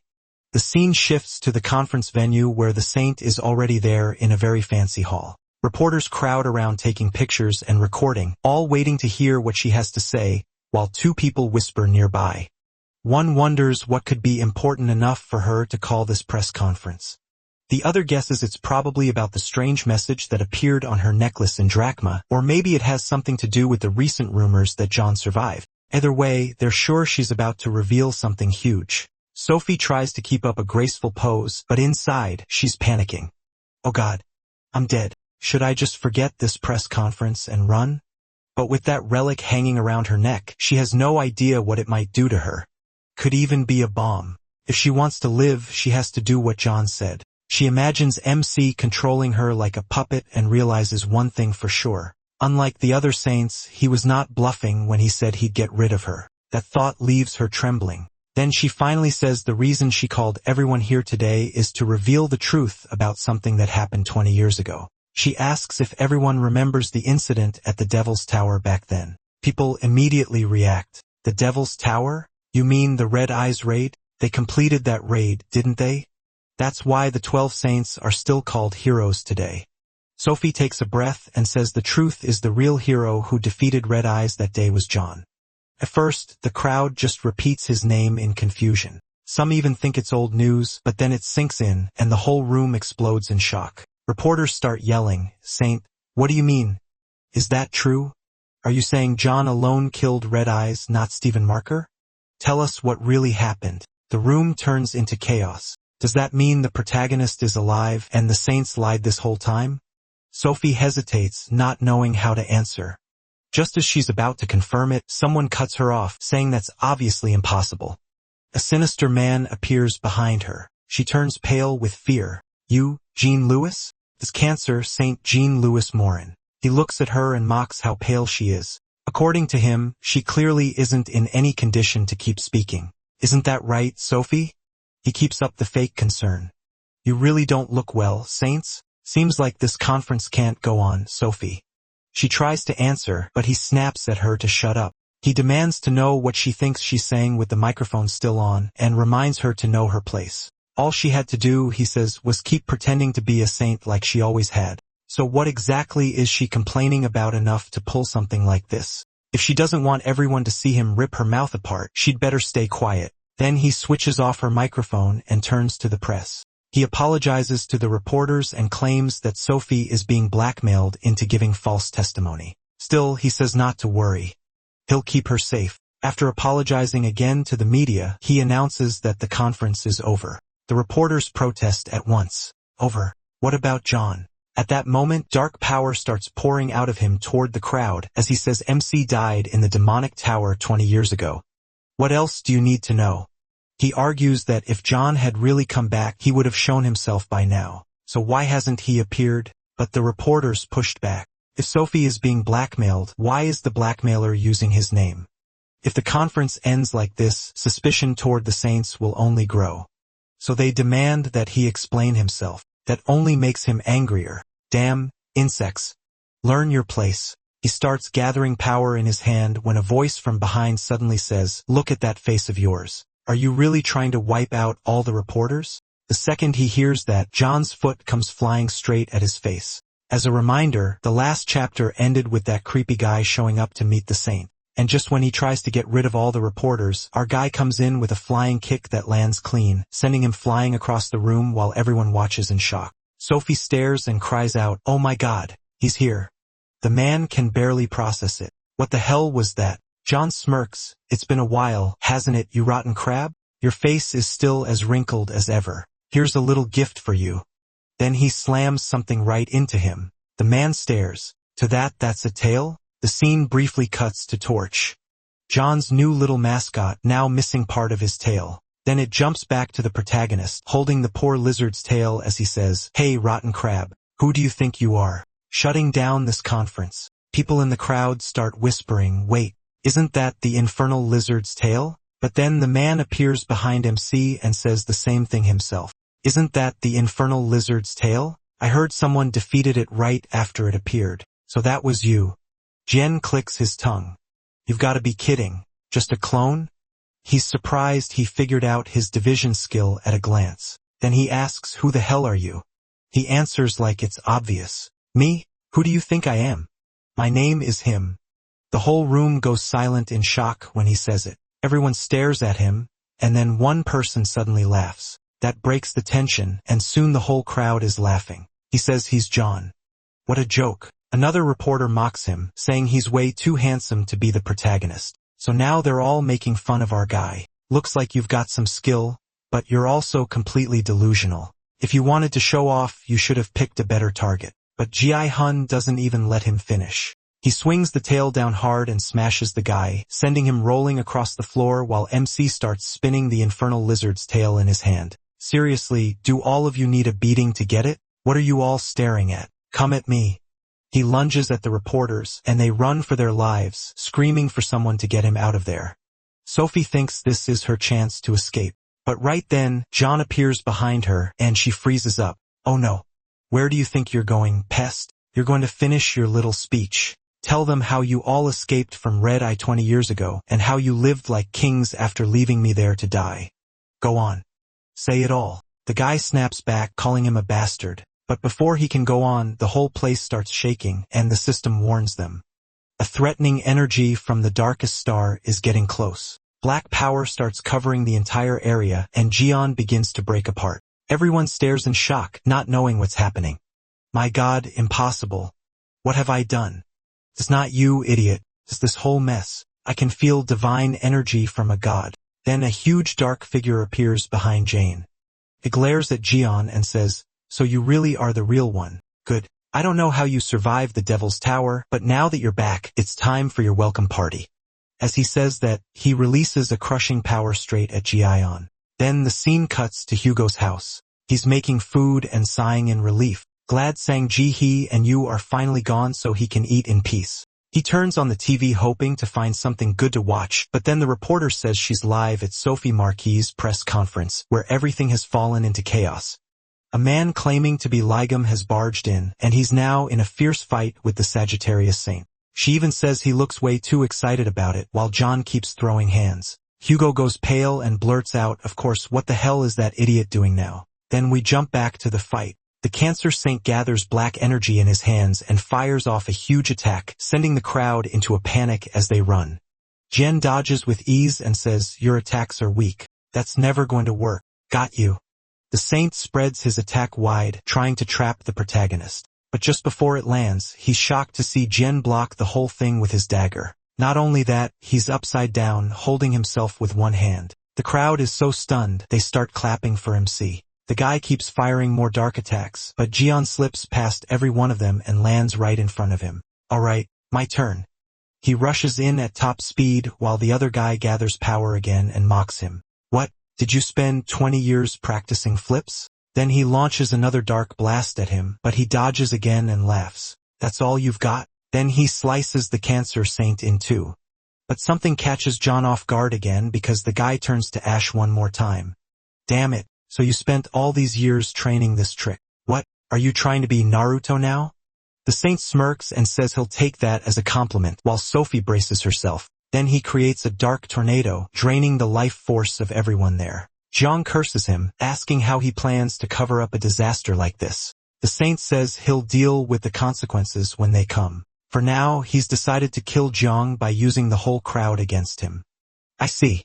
So you were the one who stabbed me in the Devil's Tower." The other man laughs and asks if the protagonist is really that obsessed with finding the culprit. He says it's funny that the hero who saved the world is hung up on such petty grudges. People might think he's just a thug instead of a saint. Jen fires back that all he does is talk trash, especially for a scared little coward hiding behind clones. The man laughs and says they're not just clones. He made them with the life force of the reporters here. If John destroys even one of them, that life force will vanish, and there's no promise the reporters will survive. MC says those filthy tricks suit him perfectly. The Saint asks if those are his last words, and then says he'll see him on the other side. He sends all his clones rushing at John, but in the same instant, they panic. "A tail? How did that get here? So that's one of the skills you got, Drachma?" Jian is already behind him and charges in fast, shouting, "Try this." He lands a direct hit on the Cancer Saint while the system explains, "Take this for me. You can summon a target of your choice to act as a shield for the Ophiuchus vessel. You can only summon something you touched recently. Up to 3 targets can be set, and they'll be moved based on the last one touched." What is this? The protagonist hits him again, and the man wonders how Jian knew he was the real one. 13th sense, you can detect your enemy's weak points. MC reminds him once more that his tricks are cheap and dirty. "I'd be an idiot not to notice." Bullseye. At that moment, John rips a crystal out of the Cancer Saint's body, and the man gasps, "Not even the Gemini constellation could find my core. So how did you?" Then Ophiuchus's avatar appears, swallowing the crystal. A flood of system messages follows, saying it's a fragment of Cancer's core, containing 33% of a saint's soul and another 20%. A huge crack has opened in Cancer's power. The god of Cancer is deeply shaken, and Jian can now absorb the constellation's energy. The black star power around them disappears. Sophie has no idea what just happened, but all that dark power is suddenly gone. The reporters are left asking what happened and who won the fight, while the Cancer Saint, as his real body falls apart, asks what the hell happened to Jian in that tower. He says he can feel the power of a god coming from him. He tells him that even after getting beaten down, he still won't stop talking. He says he'll make very good use of the core he ripped out of him. But the Saint warns that, for now, he still has a few more tricks left and can still cause Ji Hun some trouble. Then he completely disappears, and the protagonist wonders what he meant by tricks left. Still, with that guy's personality, there's no way he'd go quietly. Then MC notices its eyes so calling, and the moment he answers, Hugo starts yelling at him. "You idiot! What the hell do you think you're doing? No time to explain. Get out of there right now, you maniac. I'm watching the news. You just took down one of the saints. What were you thinking? A bunch of missiles are about to hit your location." "What?" Then the scene shifts to space where a satellite has several missiles aimed at Earth and starts locking onto the target. Jian can only stare. Missile? Then they all start falling at incredible speed toward Earth, and we learn that the Mormoth missile is a catastrophe-class weapon created by Capricorn and Gemini after Ligam vanished in case a disaster humanity couldn't defeat ever appeared on Earth. This final card of mankind can wipe out everything around the calamity with an orbital strike. What? I can't believe they made something like that. Then Jian realizes the genius of it. They set the missiles to launch automatically if that man's biometric signals disappeared. He remembers the warning that the guy still had one last card to use against him, so that high-ranking clone I just beat was basically his real body. John, this isn't the time to stand there thinking, get out of there now. But running won't solve anything. Those missiles could easily blow up cities like this one. You're right, but what are you gonna do? He grins and says he has a plan. Then he looks at Sophie, and she immediately goes pale as he adds that they're not totally out of options. At this point, Sophie is completely broken. She's just been getting bullied non-stop. Then we cut to the missiles still falling, now closing in on the city. Jiang grabs Sophie in his arm, and she starts screaming for him to let her go. He activates a power, and the system says, by the authority of the Gemini Bishop, levitation and teleportation are activated, teleporting to the front of the Mormon missile. They're warped right in front of the missile, which is already dropping fast. Holding Sophie in his arms, Ji-hun yells at her, I know you can liquefy anything, so melt this missile. Still in shock, she asks how she's supposed to do that when he's sending her straight into it. Ji-hun says they have no choice. If she doesn't do it, he, and everyone below is dead. Then he grabs her arm and throws her forward. As she flies off, she screams, Lugum, you bastard. The protagonist just shouts back, go on, Saint. Work your miracle. She keeps crying and yelling at him until the system announces that the goddess of Aquarius is descending, and even the sacred goddess is stunned by this situation. Goddess, please do something. Even the Aquarius goddess curses Jian for being insane, but there's no time for that. She has to act. The saint starts stacking buff after buff, and all that power pours into Sophie while she cries in panic until a tear falls and the saint triggers the skill. Tears of the goddess, then a huge wave rushes straight at the missile, slamming into it as the water pushes with everything it has to stop it. After a while, the missile finally starts breaking apart completely. Sophie gasps, saying she really did it, but then she realizes Jen isn't holding her anymore and drops toward the ground. If she just watches and tells her goodbye, she'll be fine with all those buffs. Then a massive blast of water wipes out the rest of the missiles. She did great, but things could still get really bad if all those fragments hit the ground. Below, everyone panics. The missile broke, but now the pieces are falling. Ji-yun pauses and remembers this weapon was made by Gemini. If that's the case, he says, then it's time to send a little greeting to that purple witch. He calls out to Tyson, asking if he can hear him. Tyson answers and asks if he found a way to stop the missile. John says there's no time to explain. This is an emergency. He just needs Tyson's absolute coordinate skill. Sagittarius's absolute coordinate can teleport a chosen target exactly where the user wants. It works especially well with weapons that need perfect aim. Tyson is shocked that the protagonist sounds this desperate and wonders how bad things really are. Still, he quickly works his magic circle and says he's sending it over right now. MC thanks his slave number 1. A message pops up on his phone. Sagittarius has granted absolute coordinate. Remaining uses 238. John says that should be enough, then starts building up purple energy as the system fires off notice after notice, saying that by the authority of Sagittarius Saint, absolute coordinate has been activated. He starts teleporting all the missile fragments to another location. We're about to find out where. Now Jen says it's time to send that witch a present. People stare in shock, asking what that is. The missile fragments are rising back up, and everyone realizes they've been saved. Someone shouts that it has to be him. They can't believe he made the whole missile disappear, but then someone contacts him by telepathy, saying this is the Yin-Yang Palace in the domain of the Gemini Saint. Bishop Choi is told to come quickly. Jen recognizes the voice at once. Jen answers and asks what the problem is. The voice explodes at him, demanding to know what he just did with his authority. The marmot fragments are falling into the Yin-Yang Palace. We finally see where Jian sent all the missile pieces straight to the Gemini Saint's temple. Then the scene shifts to the Blue House. Inside the president's office, they're stunned. The protagonist showed up. Not only did he wreck Saint Sophie Marty's press conference, but he also beat Cancer Saint and stopped the marmot missile aimed at Korea. None of it makes sense. And right at that moment, John smashes through the ceiling and drops in front of them, carrying Choi in one hand and Hugo in the other. Everyone is completely thrown off. MC asks what these rats were whispering about. Are they hiding something? The room freezes in shock while he says that since he's already here, he'll settle this issue too. He came to collect his money.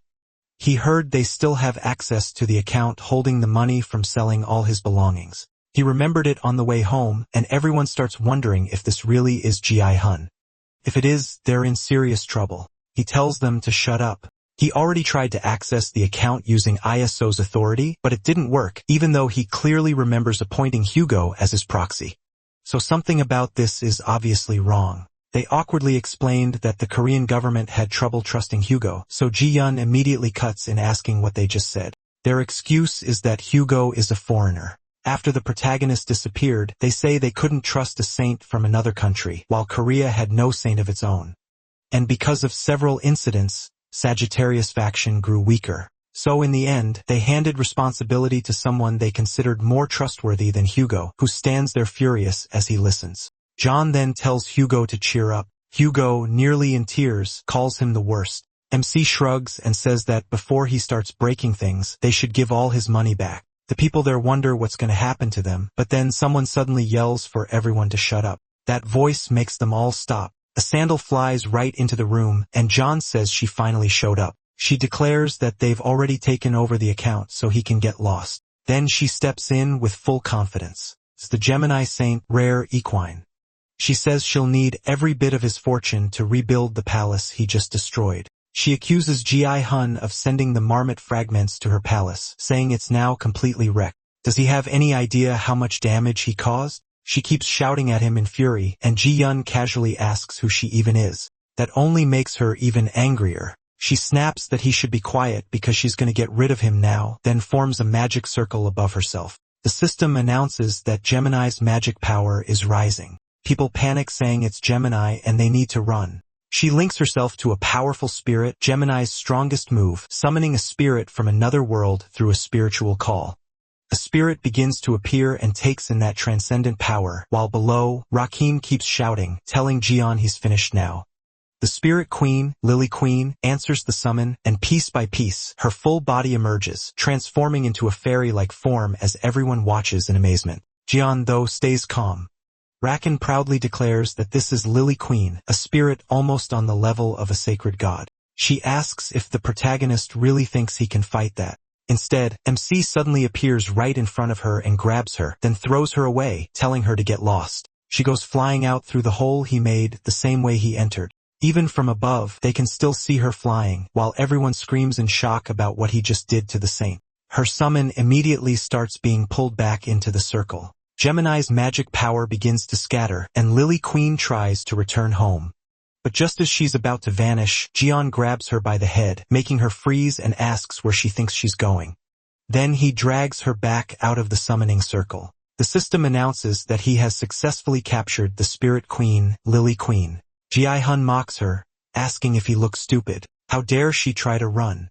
Terrified, she begs him over and over to forgive her. The scene jumps to him leaving that place completely wrecked, saying he got his money back, so now it's time to go eat something good.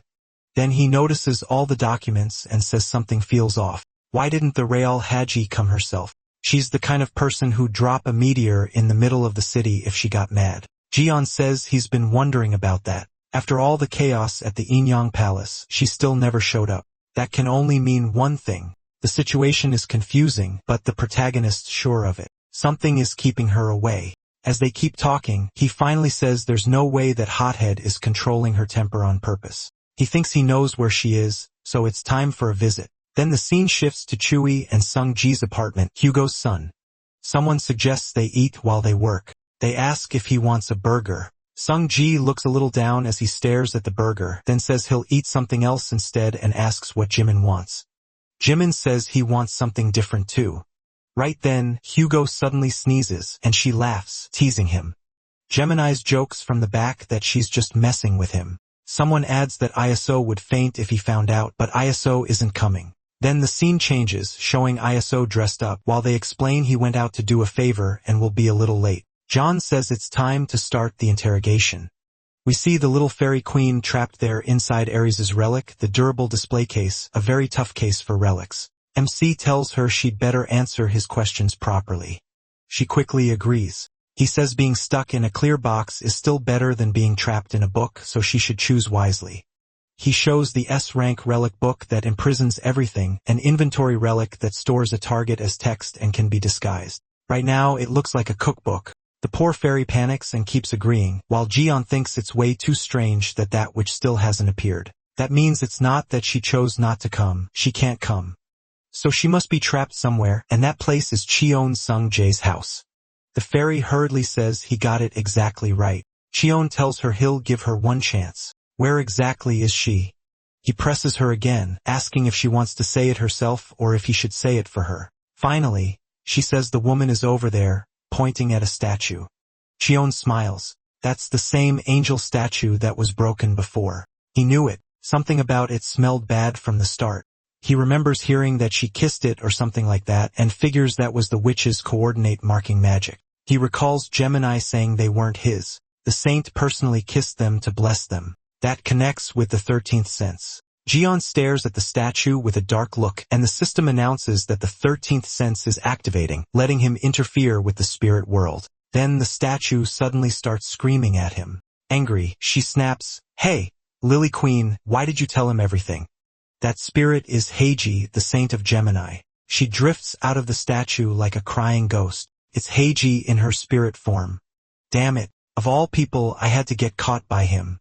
She can't believe things ended up like this. If that day had gone differently, none of this would have started when the Devil's Tower collapsed. Heiji remembers that moment, the Devil's Tower blowing apart, a cup dropping to the floor, and her thinking, what was that strange energy just now? Then it hits her. Legum, he's alive. That same day, Ji-yeon arrived at the apartment with Sung-jae and Ji-woo.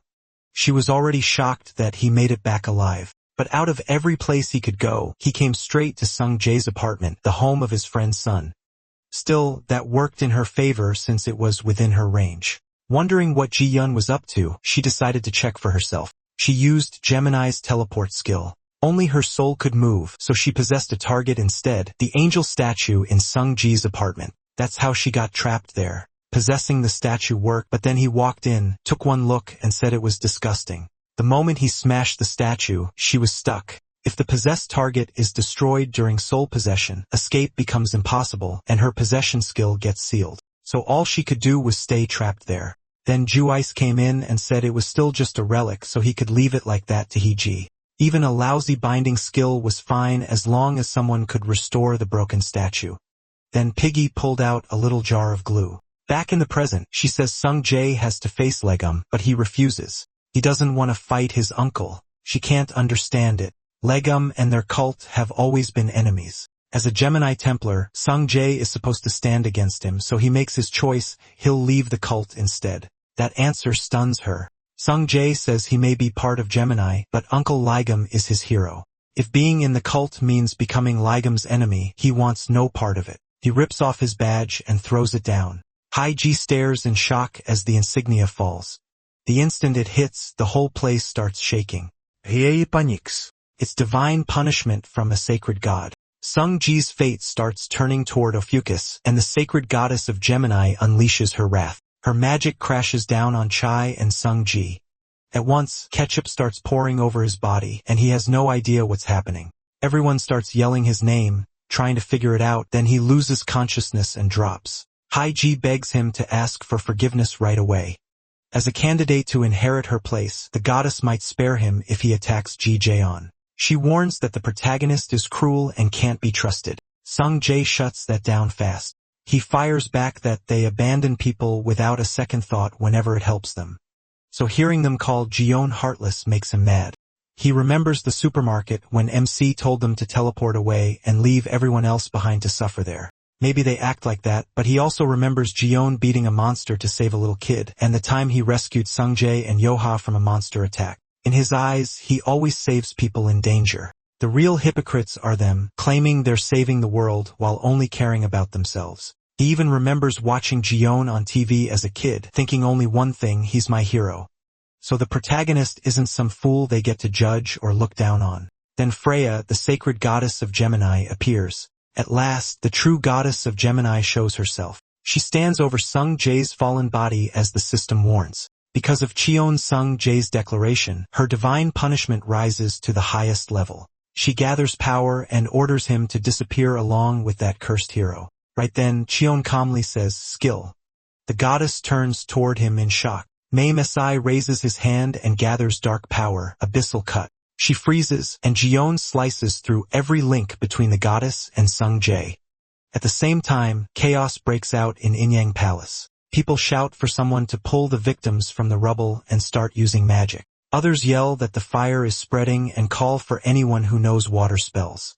But the moment they try, one man realizes he can't gather any magic at all. Someone tells Bishop Ken that something is very wrong. They can't feel any magical power anymore. Ken orders them to contact the nearby Templars and find out what's happening. Everyone is left stunned because no one can use magic. Then the scene shifts to Gemini Templars fighting calamities. They're running in panic because Gemini's power has completely vanished. Back with Jiyeon, the result of his skill is clear. The sacred goddess of Gemini's magic is gone. He tells Sung Jae he should be okay now and admits he almost put him in danger. Then he thanks him for trusting his uncle to the very end. Sung Jae just stares for a moment, then smiles through tears, totally moved. But from the background, someone suddenly screams, "Lee Gu, you bastard! What did you do to me?" When they look over, it's Saint Reedy. She's freaking out because she lost the goddess's magic. The story jumps back to when Jiyeon used Abyssal Cut with the Gemini system active. The system explains that he weakened the bond between Reedy, the saint of Gemini, and the sacred goddess of Gemini, Phrygia. Sacred gods use huge amounts of power and take major risks when they act directly in the human world. That's why they usually pass their power to successors. The saints share that power with their Templars. In simple terms, the sacred god is the power plant. The saints are the substations, and the Templars are everything connected to them. So if the link to the source gets cut, every other part stops working too. That means the instant loss of power can only mean one thing. The connection was severed. Jiyeon grins and mocks her. "So how does it feel to be a powerless nobody now, you purple witch?" This is the kind of trick that Cursed Crab loves using. Weakening connections with Abyssal Cut. Abyssal Cut is an SS rank sovereign skill of Cancer. It can cut anything the user wants. And when Jiyeon mixed it with his own skill, something new happened. Reedy can only stare at the protagonist in shock as he says he can now cut even the contract between her and that filthy goddess. This forbidden act can sever anything. Memories, bonds, loyalty, and more. The more he masters it, the more abilities he gains. Brady can't believe it. There's no way a sacred goddess should allow this. She warns that now he'll face the fury of a real goddess. Jiyeon tells her to go to hell along with her goddess. If anything, this just makes it easier to drag that idiot goddess out in person again. He fixes her with a cold, dark stare, then a purple bolt starts forming beside them, and lightning spreads across the sky. People everywhere wonder what's going on as a giant purple tornado of energy starts tearing through the city. The system announces that Sacred Goddess of Gemini is enraged after losing her links to the Saint and her Templars. She accepts the risk and chooses to interfere directly. Jiyeon and Hyeji watch it happen as the whole area shakes and the massive storm of purple energy starts wrecking Sung Jae's house while Yeri and the others brace themselves. Jiyeon just comments that this is one flashy entrance. The goddess faces him with terrifying power, but MC only watches calmly. It's Phrygia, the sacred goddess of Gemini. The system warns that her power is wildly unstable. She gathers lightning in her hands and fires straight at Jiyeon just as the system says an item is being pulled from his inventory. Her attack keeps coming, rushing right at him, and tearing through everything in its path, but the goddess is shocked when Jian comes out completely unharmed. A fragment of Cancer's core absorbs the sacred goddess's power. That's thanks to the item he tore from the Saint of Cancer in their earlier fight. Freya is horrified when she recognizes a fragment from another sacred god. Chen keeps absorbing all her energy and says it's a shame he no longer has heaven's condemnation. If he still had his sword, he could cut through everything, even sacred gods. He opens the crafting workshop, usable materials, Cancer core fragment, lightning, and the sacred goddess of Gemini's whirlwind. Since he has no better choice, he'll go with the next best thing. He moves with the Cancer core and starts forging two streams of energy together. The system announces that he dealt major damage to the sacred goddess of Gemini. She screams in pain while Jiyeon stands there holding his grim reapers. The sacred goddess of Gemini is suffering pain and humiliation. Everyone is stunned. How can he actually wound a goddess? Then the Abyss Storm Scythe breaks, so the weapon only lasted one hit. Jen says that's the best he could do with something made on the spot. The The saint keeps writhing in agony and releasing more lightning until the system warns that Freya, the sacred goddess of Gemini, has lost her mind. Right then, someone shouts a direct hit and the question is, who was it? Then Hugo shows up looking incredibly cool. Seeing that, Sung-jae and Yuka panic and call out, "Dad!" The god of Sagittarius appears behind Hugo. He orders Freya to stop this invasion right now. That instantly shocks her. Then he adds that anything more would break the rules. He tells Freya to back off at once. Sacred gods aren't allowed to interfere in this world with their real bodies. Right after that, golden chains begin to appear. The system announces that other sacred gods, angry about this rule being broken, are activating restraints. Freya is clearly shaken when all that power comes at her. More system messages pop up saying to interfere any further on Earth, she would have to pay faith, experience, and attributes. If she keeps going, she could reach maximum hostility with the other sacred gods. Everyone can only watch it happen. Hugo clicks his tongue and says, "That's a shame." Then chains of other colors appear too. They start sealing Fryji's body, and Hugo points out that the other sacred gods don't want this either. He asks if she really plans to push her luck even further. Suddenly, Frisu starts letting out ear-piercing screams. Meanwhile, the Sagittarius saint stays standing. The whole play starts to fall apart, and Sung-jae and the others cover their ears. Grinding her teeth, the sacred goddess of Gemini swears she won't forget this day. She angrily points at Hugo and Jien. The protagonist can tell she's seriously mad, then he straight up flips her off, which only makes her even angrier. But her body starts breaking apart into energy, and the system announces he completely crushed the pride of the sacred goddess of Gemini and gained a reputation among the countless beings watching the world. He also gets a huge amount of experience from the Throne of the Gods and levels up to Beginner God Throne level 9. Once his God Throne reaches level 10, he'll face a special test. After that, the god of Sagittarius begins to fade. Hugo gives him a thumbs up while the system continues. His disposition has built up and a special mission has been activated. Awaken the core of Ophiuchus, rank SS. When it's all over, everyone drops to the ground, worn out. Jian walks over to Hugo and laughs, saying he came just in time. Still, MC admits he's furious about what Phrase did to Sung-jae. He says he can't believe putting an arrow through her head wasn't enough. He tells her to wait because he's still going to beat that cursed saint down. Hearing that, Hugo gives a relieved smile and thanks him. Then he says he got the thing Ji-yun asked for from the Inyang Palace. He perks up and Hugo shows him a scroll as the system explains. It's a soul record, a document listing the contracts tied to Gemini's avatars. In the background, Hugo asks how he got it. Hugo says invisibility and sneaking in are basic skills for an archer.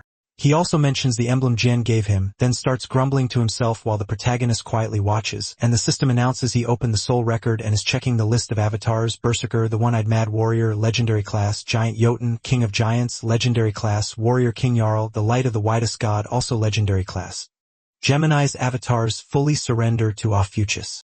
He can either accept those surrendered avatars as his own or keep them as prisoners. Jian's likes the sound of that. Then the system adds that the commander avatar imprisoned in the sea below the Inyang Palace has also surrendered. MC guesses that must be the mythical class avatar commander. Still, he asks why he should trust their surrender.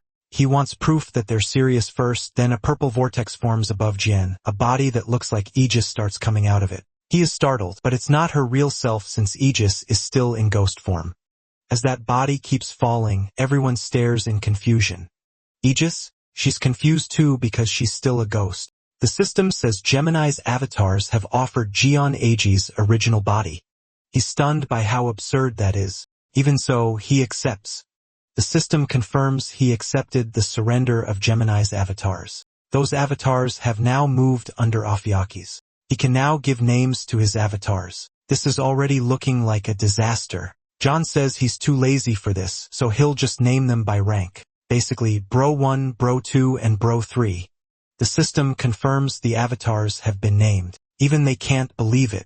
Then Jian grabs her by the neck and says her sacred goddess abandoned her and ran, so she better answer his questions properly. He asks if she was the one who attacked him at the Devil Tower. She says she has no idea what he's talking about. The protagonist presses power into her forehead and she starts screaming. He explains that it's a fragment of the Abyss Tempest scythe he used before. He says it's strong enough to burn even someone's soul, so she should stop pretending and confess. But she insists she really doesn't know.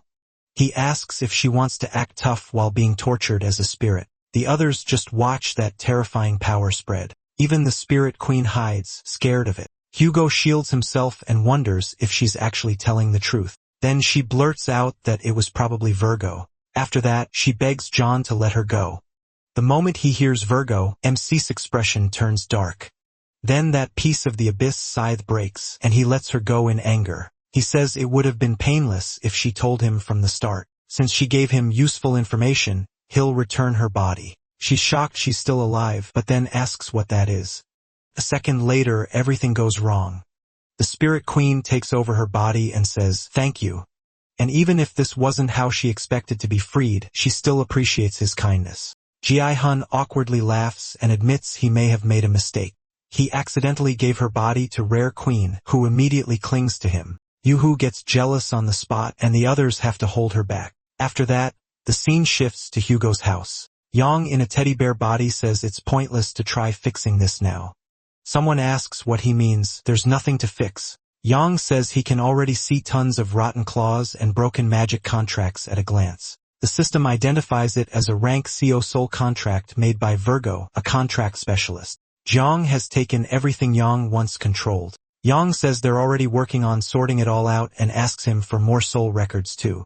He plans to upgrade them all to rank SS, then Yang just stares blankly at the protagonist while Jiang grins and tells Rare Meccan to go ahead, which makes her delighted. But then something else catches MC's eye. When he looks over, he sees AG trapped in her statue, crying with several statues of him around her. In her spirit state, she desperately begs him to free her and let her out. A new obtainable skill appears, Snake Contract. He can let one thing slide, but not three. The protagonist stares at the message, wondering what kind of skill he just got. Then someone suddenly says, "They're finally avatars of Lord Jian." The system notes that MC's new avatars are showering him with praise. They call it a huge honor to serve him. Soon, everybody starts praising and flattering him, and then the avatars he gained in the last chapter finally appear. They all look at him in amazement while Hugo says he's never seen anything like this since avatars are usually proud. That immediately annoys them, and they snap at poor Hugo asking how he dares interrupt when he's only serving Lord Jian. Hugo is left standing there like a servant, but the protagonist makes it worse, saying they've got it wrong. Hugo isn't a servant. He's a slave. That only makes them even more offended as they ask how a mere slave dares speak before mighty Jian. MC cuts it off and asks why they abandoned Gemini and came to him. They say they couldn't endure the abuse from the sacred goddess of Gemini anymore. He doesn't sound convinced, so they admit the truth. They saw the Lord beat her down. The protagonist remembers the moment when he overpowered the goddess, and they all cheered in excitement because he actually pulled it off. He says he's glad they're being honest now. They explain it's not just them. Even the commander and the other avatars want to surrender to him. But the commander is trapped in the sea beneath the sacred domain and couldn't come here. They add that humanity has already lost more than half its land to the mysterious civilization of calamities. At first glance, saints and calamities might seem evenly matched, but the truth is much worse. They can't even begin to reclaim the territory they've lost. Jen thinks it over and says if it's in the sea near the Inyang Palace, then it must be somewhere in that ocean beyond it. That would put it close to the mysterious civilization's territory. So he decides he'd better pay a visit and see how things stand now. The avatars bow and say that since they've submitted to Gion, they swear their loyalty and their lives to him. MC accepts and says he's looking forward to this. Yuka comments that this is just like Uncle Him. Even high-class avatars are scared of him, and that's both cool and terrifying. Then she casually says she's glad she asked for his hand. The instant she says that, John and Hugo both freeze. Hugo turns to him with a very dark look. He asks what that was supposed to mean. The protagonist can only go, "What do you mean?"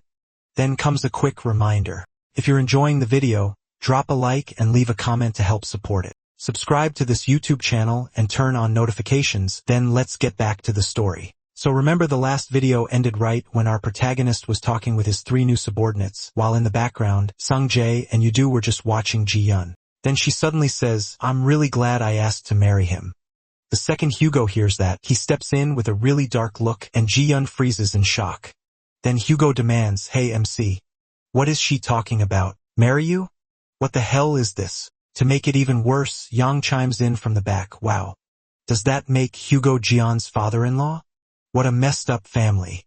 Hugo instantly fires a flaming arrow right at him, blowing apart the teddy bear head. The poor guy runs off crying, and he says, "Hey Iso, put the bow down first, then we talk." But Hugo only answers, "I've never even heard my own daughter say she loves me, not even on Father's Day. So how dare she say something like that to you?"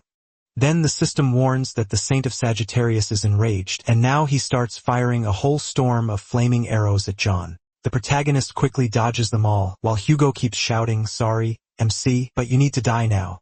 The Saint of Sagittarius used invincibility, and he keeps charging after John, who still has no clue what is going on. "Man, are you seriously this mad? Hold on."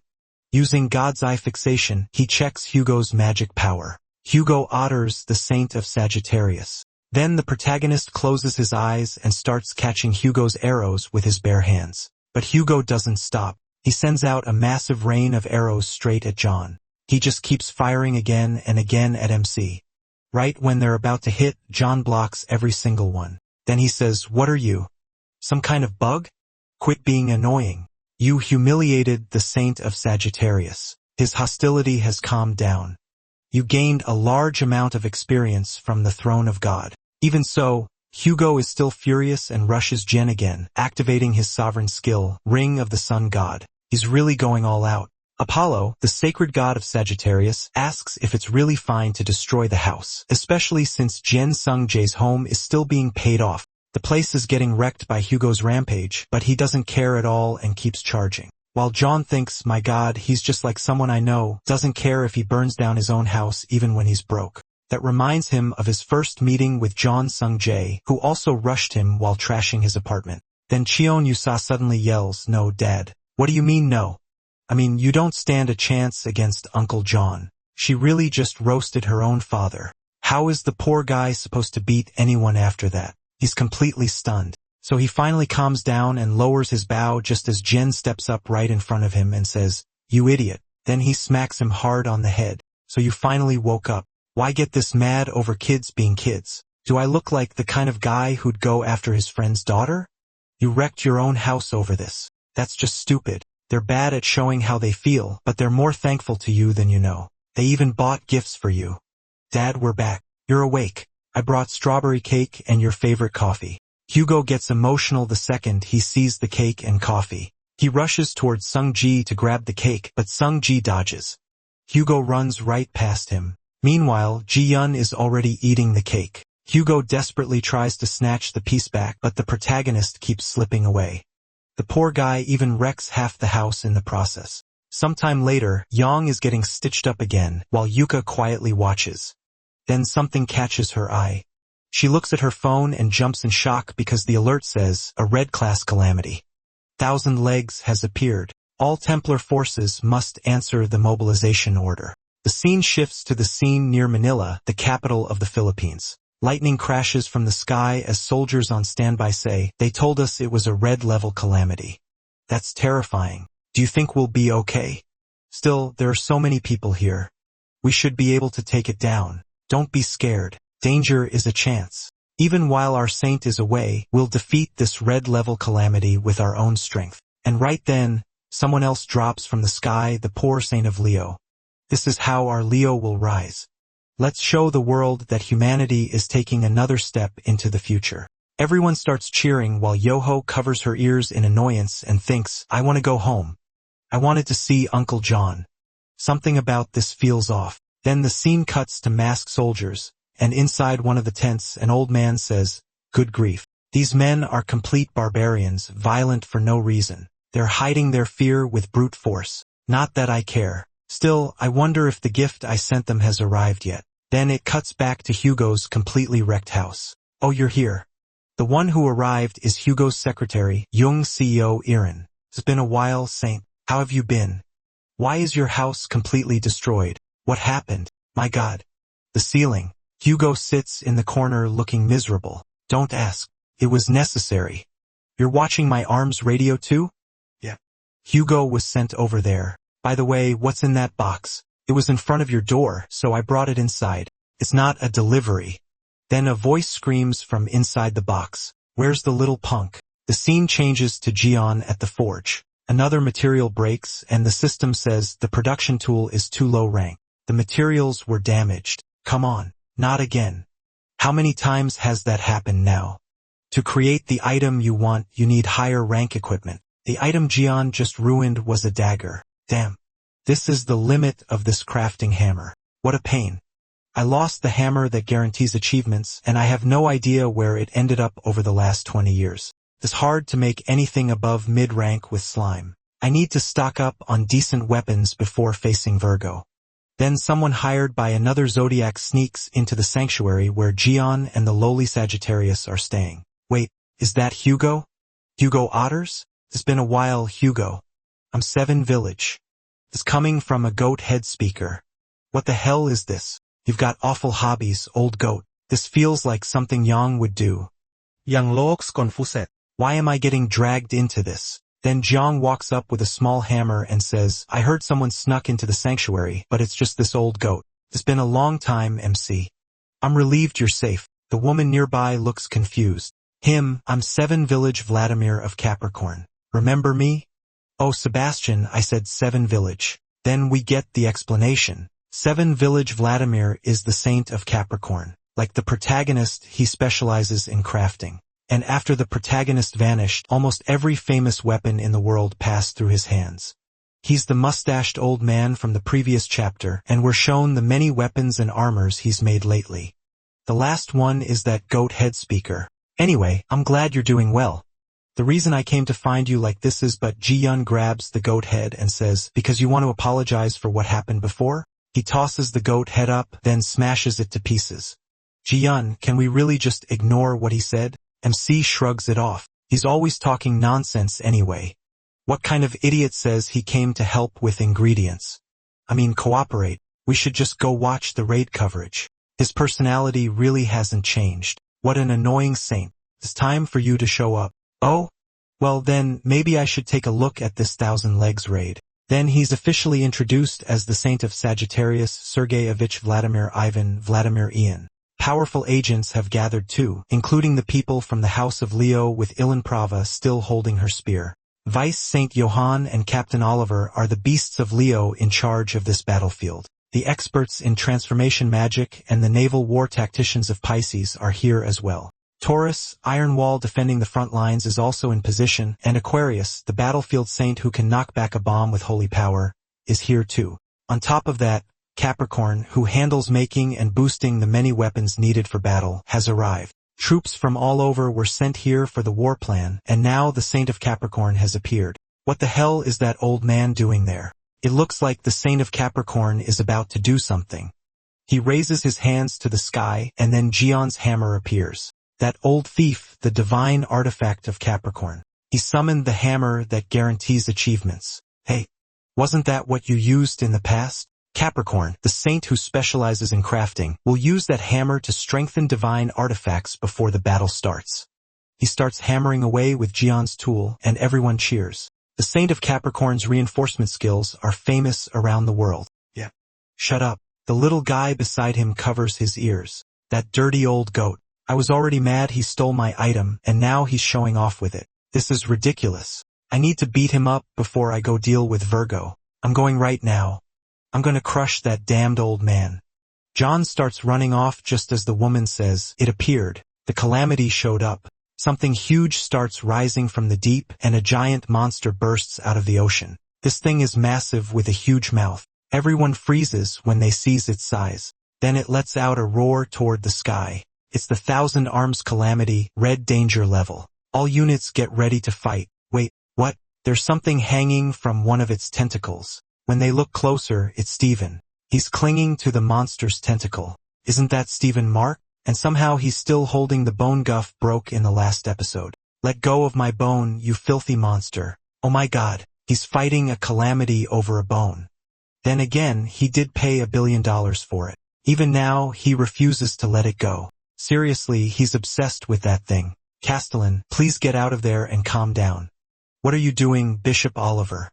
The Lion Saint and the 1,000 Arms showed up together, so why are you just standing there? That old man is really trying to steal command from me.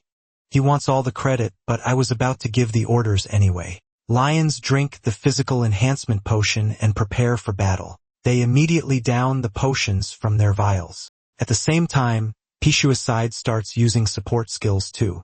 Underwater breathing, wave resonance, and ocean advance. Aquarius, apply combat and survival buffs. Health regen, mobility, and defense buffs. Taurus, form a defensive line in the rear and stop the calamities from reaching the coast. Then the lion fighter leaps forward and shouts, "Everybody ready? Time to fight, you beasts." Lions move out. They charge straight at the creature at full speed. As lightning bursts around them, they begin transforming into beasts. The system announces, bestification activated. You have gained the power of a raging beast. The lion fighters turn into tigers and panthers and rush the monster. The bestified lion assault squad advance. Meanwhile, Aquarius keeps casting blessings, stacking even more buffs on the front line. Then Yua takes command and declares unity skill of the sect. Wild turn walk. A giant lion made of energy shoots forward straight at the calamity and slams right into it. At the same time, the transformed lion fighters rush in too, swarming the creature and attacking from every side, but Steven is still hanging there with his bone, yelling, "You idiots, be quiet until I get my bone back. Castellan, stop acting like an idiot and hold still." The two keep arguing in the middle of the chaos. What the hell? Just give up on that bone already. Shut up, I'm getting it back. What is going on over there? At this rate, our men are going to die. That idiot, Vice Captain Yua, you're still here? I really shouldn't change the plan just to save that stupid lion. But with things going this way, she has no choice. She gets ready and red lightning starts crackling around her body. The women nearby call out, "Please wait, we'll give you some buffs." "I don't need them." With a cold stare, she launches forward using acceleration. She heads straight for Steven and that bone. Then, before he can even react, Yua slices through the monster's tentacle. In one move, she frees both Steven and the bone. Rescue successful. Steven drops into the water with the bone, coughing and spitting water everywhere. Then Yua steps right on his face and dunks him back under. Everyone stares in disbelief. She crossed that huge distance with a single jump and even cut off a calamity's tentacle. She's amazing, and she's still standing up there on Taurus while he complains, "Get off me. Get off." That fires everyone up. Yeah. Let's finish this calamity. So they attack with everything they have, physical strikes, magic, and purple energy attacks, but the calamity suddenly goes still, then raises a massive wave of water. A tsunami, take cover. The Taurus Templars activate impenetrable wall formation. What was that? Did a volcano erupt? Hey, look, the monster charges straight at the soldiers, and panic spreads through the ranks. The old man mutters that if something like this has appeared, there's no other choice. But right then, someone behind him speaks up. "Hey, what's that in your hand?" "A detonator. I planted explosives all along the coast." He flinches and turns around shocked by the voice. That's when John strikes his hand. At the same moment, the slime lunges in with its giant mouth, and just like that, it swallows the old man whole. Wow, Sebastian. You really are a pain. I get that the people in the water are only buying time because they can't beat that monster, but isn't it a bit much to blow them up along with the calamity? Stay still. For the first time in 20 years, I'm going to teach you the right way to cut octopus sashimi. Then the scene shifts to someone sprinting over the water. It's Jean Yuri, and she thinks back to the record of this raid. For the 1,000 Arms raid, you force your way through the 1,000 tentacles at high speed and cut down any you can avoid with a single strike. Jean Yuri keeps running, slipping past the tentacles. As she moves, memories come back to her, just like they did for Jian in his last raid. 20 years ago, she kept charging forward, cutting through the monster's tentacles, and she could clearly see his image in her mind. She's seriously fierce. If she fought Hugo, Hugo would lose. Then she pauses for a second and thinks, once I get close to its body, I need to stab its eyes with whatever weapon I have. She grips her spear and lines up a direct hit on the creature's eye. Red lightning starts pouring off the spear as she unleashes a full power strike. Lotus flash, but something catches Yua off guard. When she looks, the monster has stopped her spear with just one tentacle. What? It blocked that so easily. The creature glares at her while holding the spear, then lashes out with another tentacle straight at Yua. Right then, Steven grabs her and pulls her away from the attack. Everyone watches the scene unfold while soldiers all around them are being torn apart and crying for help. She wonders what Jian would have done. He would have jumped in with his long sword. Wait, someone just rushed past her with a sword, the protagonist, and there he is, charging right at the monster. It roars at him, but Ji-hun draws his sword and unleashes a storm of slashes on the giant octopus, carving it apart. Skill, Great Mountain Eruption. A huge hole tears through the middle of the creature. Oops, did I go a little too hard? The bystanders are left stunned. Someone in the back shouts, John, how did he get here? Why are you all so surprised? I just came to give a little demonstration. You were struggling way too much with a weak monster like that. Shut up. You only showed up at the end for the final hit. We could have beaten it ourselves. But then the octopus grabs John, and everyone turns in shock. The creature swings its huge mouth toward him, ready to swallow him whole. For a moment, even he takes notice, and Hugo screams for MC in panic, while the others wonder what they can do now. Is there anyone who can actually kill that monster? Under it, there are even smaller octopus-like creatures too. They all start shrieking, their mouths twisting strangely. But at that exact moment, Jian calls on his power, and a spear tears up the ground as it flies back into his hand. He grabs it tight, and the monster instantly feels the pressure coming off him. That power alone makes the creature recoil. The energy around him turns wild and overwhelming. Jian spins the spear over himself and says, Skill, Blade Baptism. Then he launches another massive attack and tears the monster apart completely.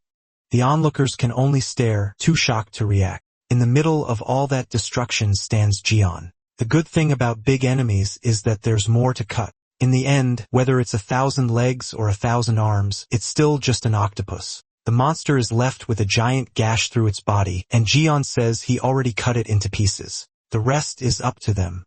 My God. An event people will talk about for years just happened. He, the returned hero, defeated the 1,000 arms. The name's getting messed up now, but whatever. Everyone starts cheering. Incredible. Stories that inspire people and huge achievements they remember for a long time have the power to make them worship you. A book appears, filling with energy and lines of text while the system announces an Ophiuchus Bible has been created. Your deeds will be recorded and passed down. Even the constellation masters were caught off guard. Oh, a holy book filled with stories that hold power. That's interesting. Then someone in the distance shouts, Over here, Yuka. Yuka waves happily at Guillaume. If Hugo were here, she'd probably ruin the mood. A moment later, someone rushes in front of her and asks if she's okay, and she says yes. But then something catches the protagonist's eye.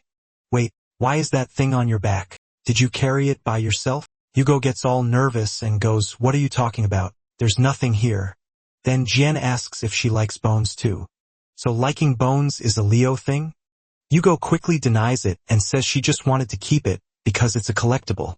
Anyway, MC shows her the broken remains of her spear, the one he used to finish off the monster. He admits he broke it and promises to make her a new weapon soon. Hugo lights up right away. A weapon made by Uncle Hugo? Really? I'd love that. Right then, Steven pops in and grabs her, saying that sounds great. The three of them freeze for a second, and Yua turns to him, annoyed. Have you lost your mind? Why are you yelling like that idiot? Steven insists he has every reason to be happy. As a Leo Cardinal, Jin Yuhi is under his command, and now Jian is offering to make her a weapon. So, of course, Steven wants one too.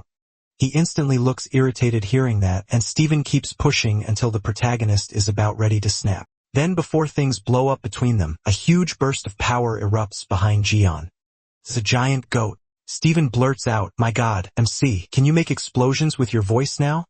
Is there no limit to your powers? He shoots back, Idiot, that wasn't me. The blast then spreads a thick yellow mist across the battlefield, and panic breaks out. People start crying for help, and some of them begin to change. Damn it, what's happening?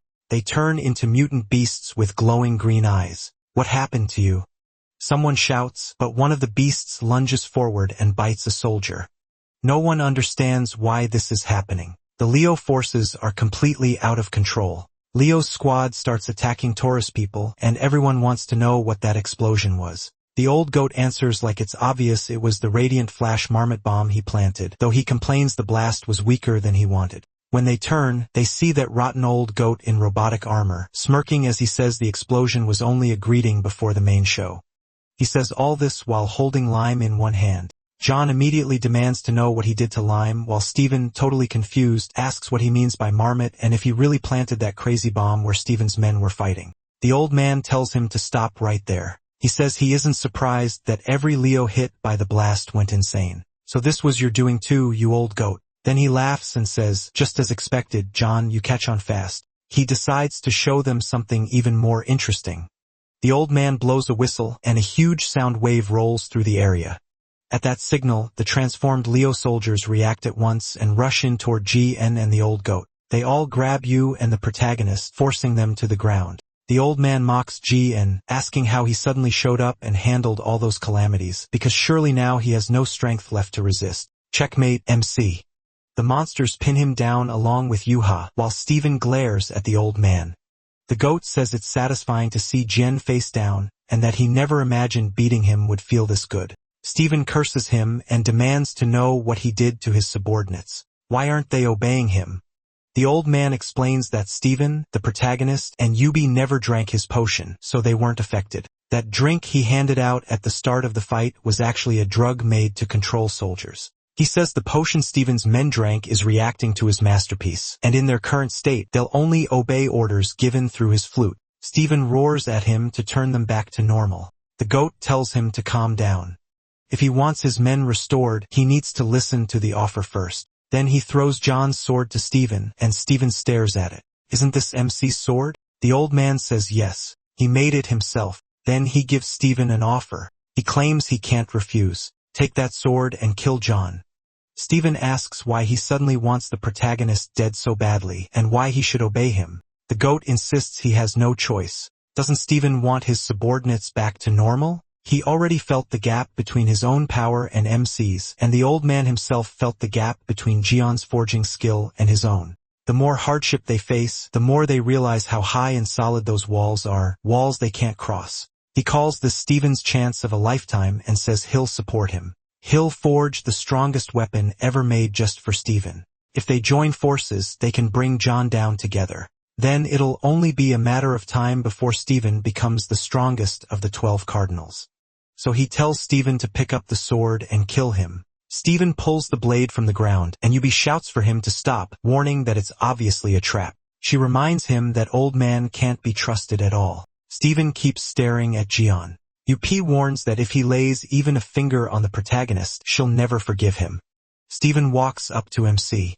The strongest weapon. The old man urges him on, finish him. But Steven turns and says, I don't need dirty tricks like yours to get rid of Jion. Unlike you, I'm not trying to take his place with cheap little schemes. He flips the old goat off and he can only watch impressed. The old man keeps shouting, but Steven goes on, saying he's already surpassed Jion.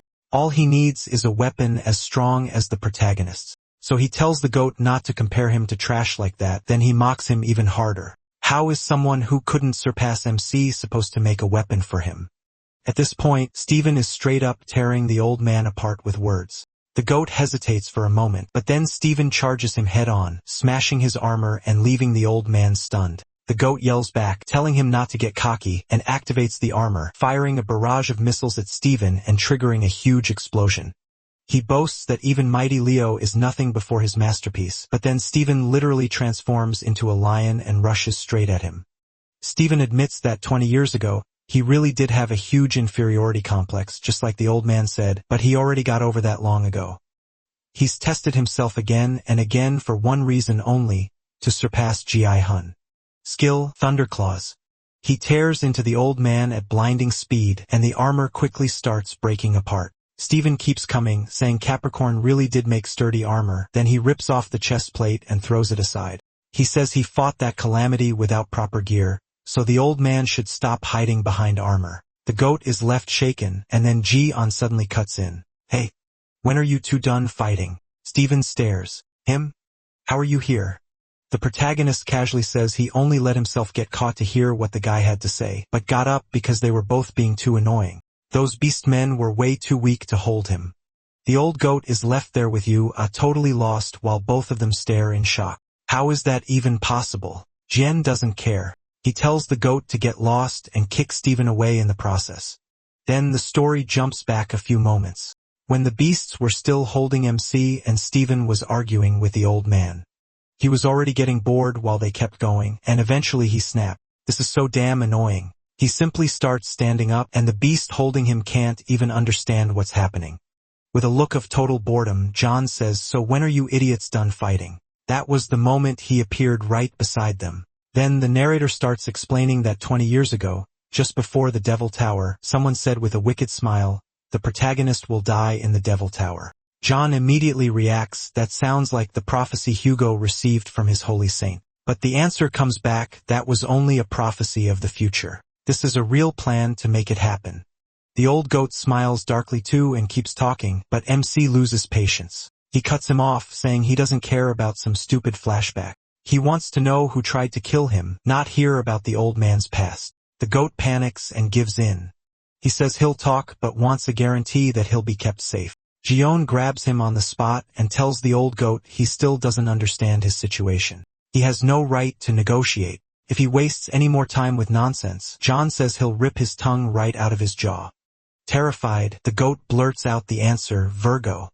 It was Virgo again. That matches what the purple witch said before. When he had grabbed the Saint of Genius, she also hinted that Virgo was likely behind it. So Virgo really is the mind behind everything. The protagonist decides he needs to see Myung again and check the results of the dagger analysis from the attack on him. For now, he lets this part slide, but says it's time to return his stuff. The hammer that guarantees achievements belongs to him. The goat is stunned. You want to take even that? But he gives in fast. The Saint of Capricorn returns the relic, the hammer that guarantees achievements. John is satisfied. The Saint of Capricorn trembles with rage and regret over losing the hammer, and MC mocks that miserable look on his face. Then he calls out, "3 brothers, show yourselves." They answer at once. He orders them to take this guy back to their dimension. They can break an arm or a leg if needed as long as he survives. The old goat is horrified, realizing Jian has avatars under his command. Wait, you didn't become a saint.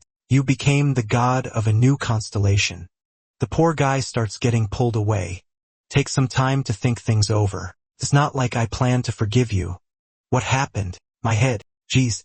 The Leo group finally wakes up. Everyone is relieved. Some of them wonder if the attack is finally over, but Capricorn's side is horrified. Their saint is gone. So what are they supposed to do now? For them, it's win or die. So they start using another power through their armor. Something triggers and they start blowing everything up. Looks like they forgot our saint already sabotaged all their gear. They yell that they'll blow everyone up and send them to hell. Prince, I really don't think you should do that. Hey. Fire the marmot shell. The creature launches torpedoes at him. When one comes straight at him, he says, "So this is their little toy or some other kind marmot thing? That marmot this, marmot that. What the heck is a marmot anyway?" Using the hammer of guaranteed victory relic, you can upgrade or change a target that meets the conditions. Please choose a target. The target will be the marmot. Our protagonist smashes the torpedo head-on with his hammer, and a huge blast of lightning starts to burst out. Target successfully modified. The marmot bomb has been turned into fireworks. And just like that, the bomb becomes fireworks thanks to him. The marmot turned into fireworks? Damn it. But right then, someone slams a paw on the ground and says, "How dare you use us and then throw us away?" What's going on now? They came back too? We beast folk are tough and hard to kill. If that stupid marmot were still a bomb, maybe this would be different. But now it's just fireworks. They can't even scratch us. Wait please. The guy turns and runs in panic. Meanwhile, Steven gets mad and says he can't let them escape. Do we have any weapon left? Give me something big, strong, and easy to throw. John answers, "Why bother? I'll make you a weapon." Then he looks Steven over and grins like a devil. "Actually, I've already got one." "Hey, why are you looking at me like that? I got a bad feeling about this." A second later, Steven starts flying through the air after John throws him. He hurls him at top speed straight at the others and gets a full strike as everyone goes flying. Maybe I should take up bowling too. Then he stares at Steven's foot for a moment before dropping the poor guy already knocked out onto the ground. Still, he keeps looking at whatever weird thing is on Steven's foot. At last, he lets go and says, "Yeah. No, I'm not holding that. Let's not."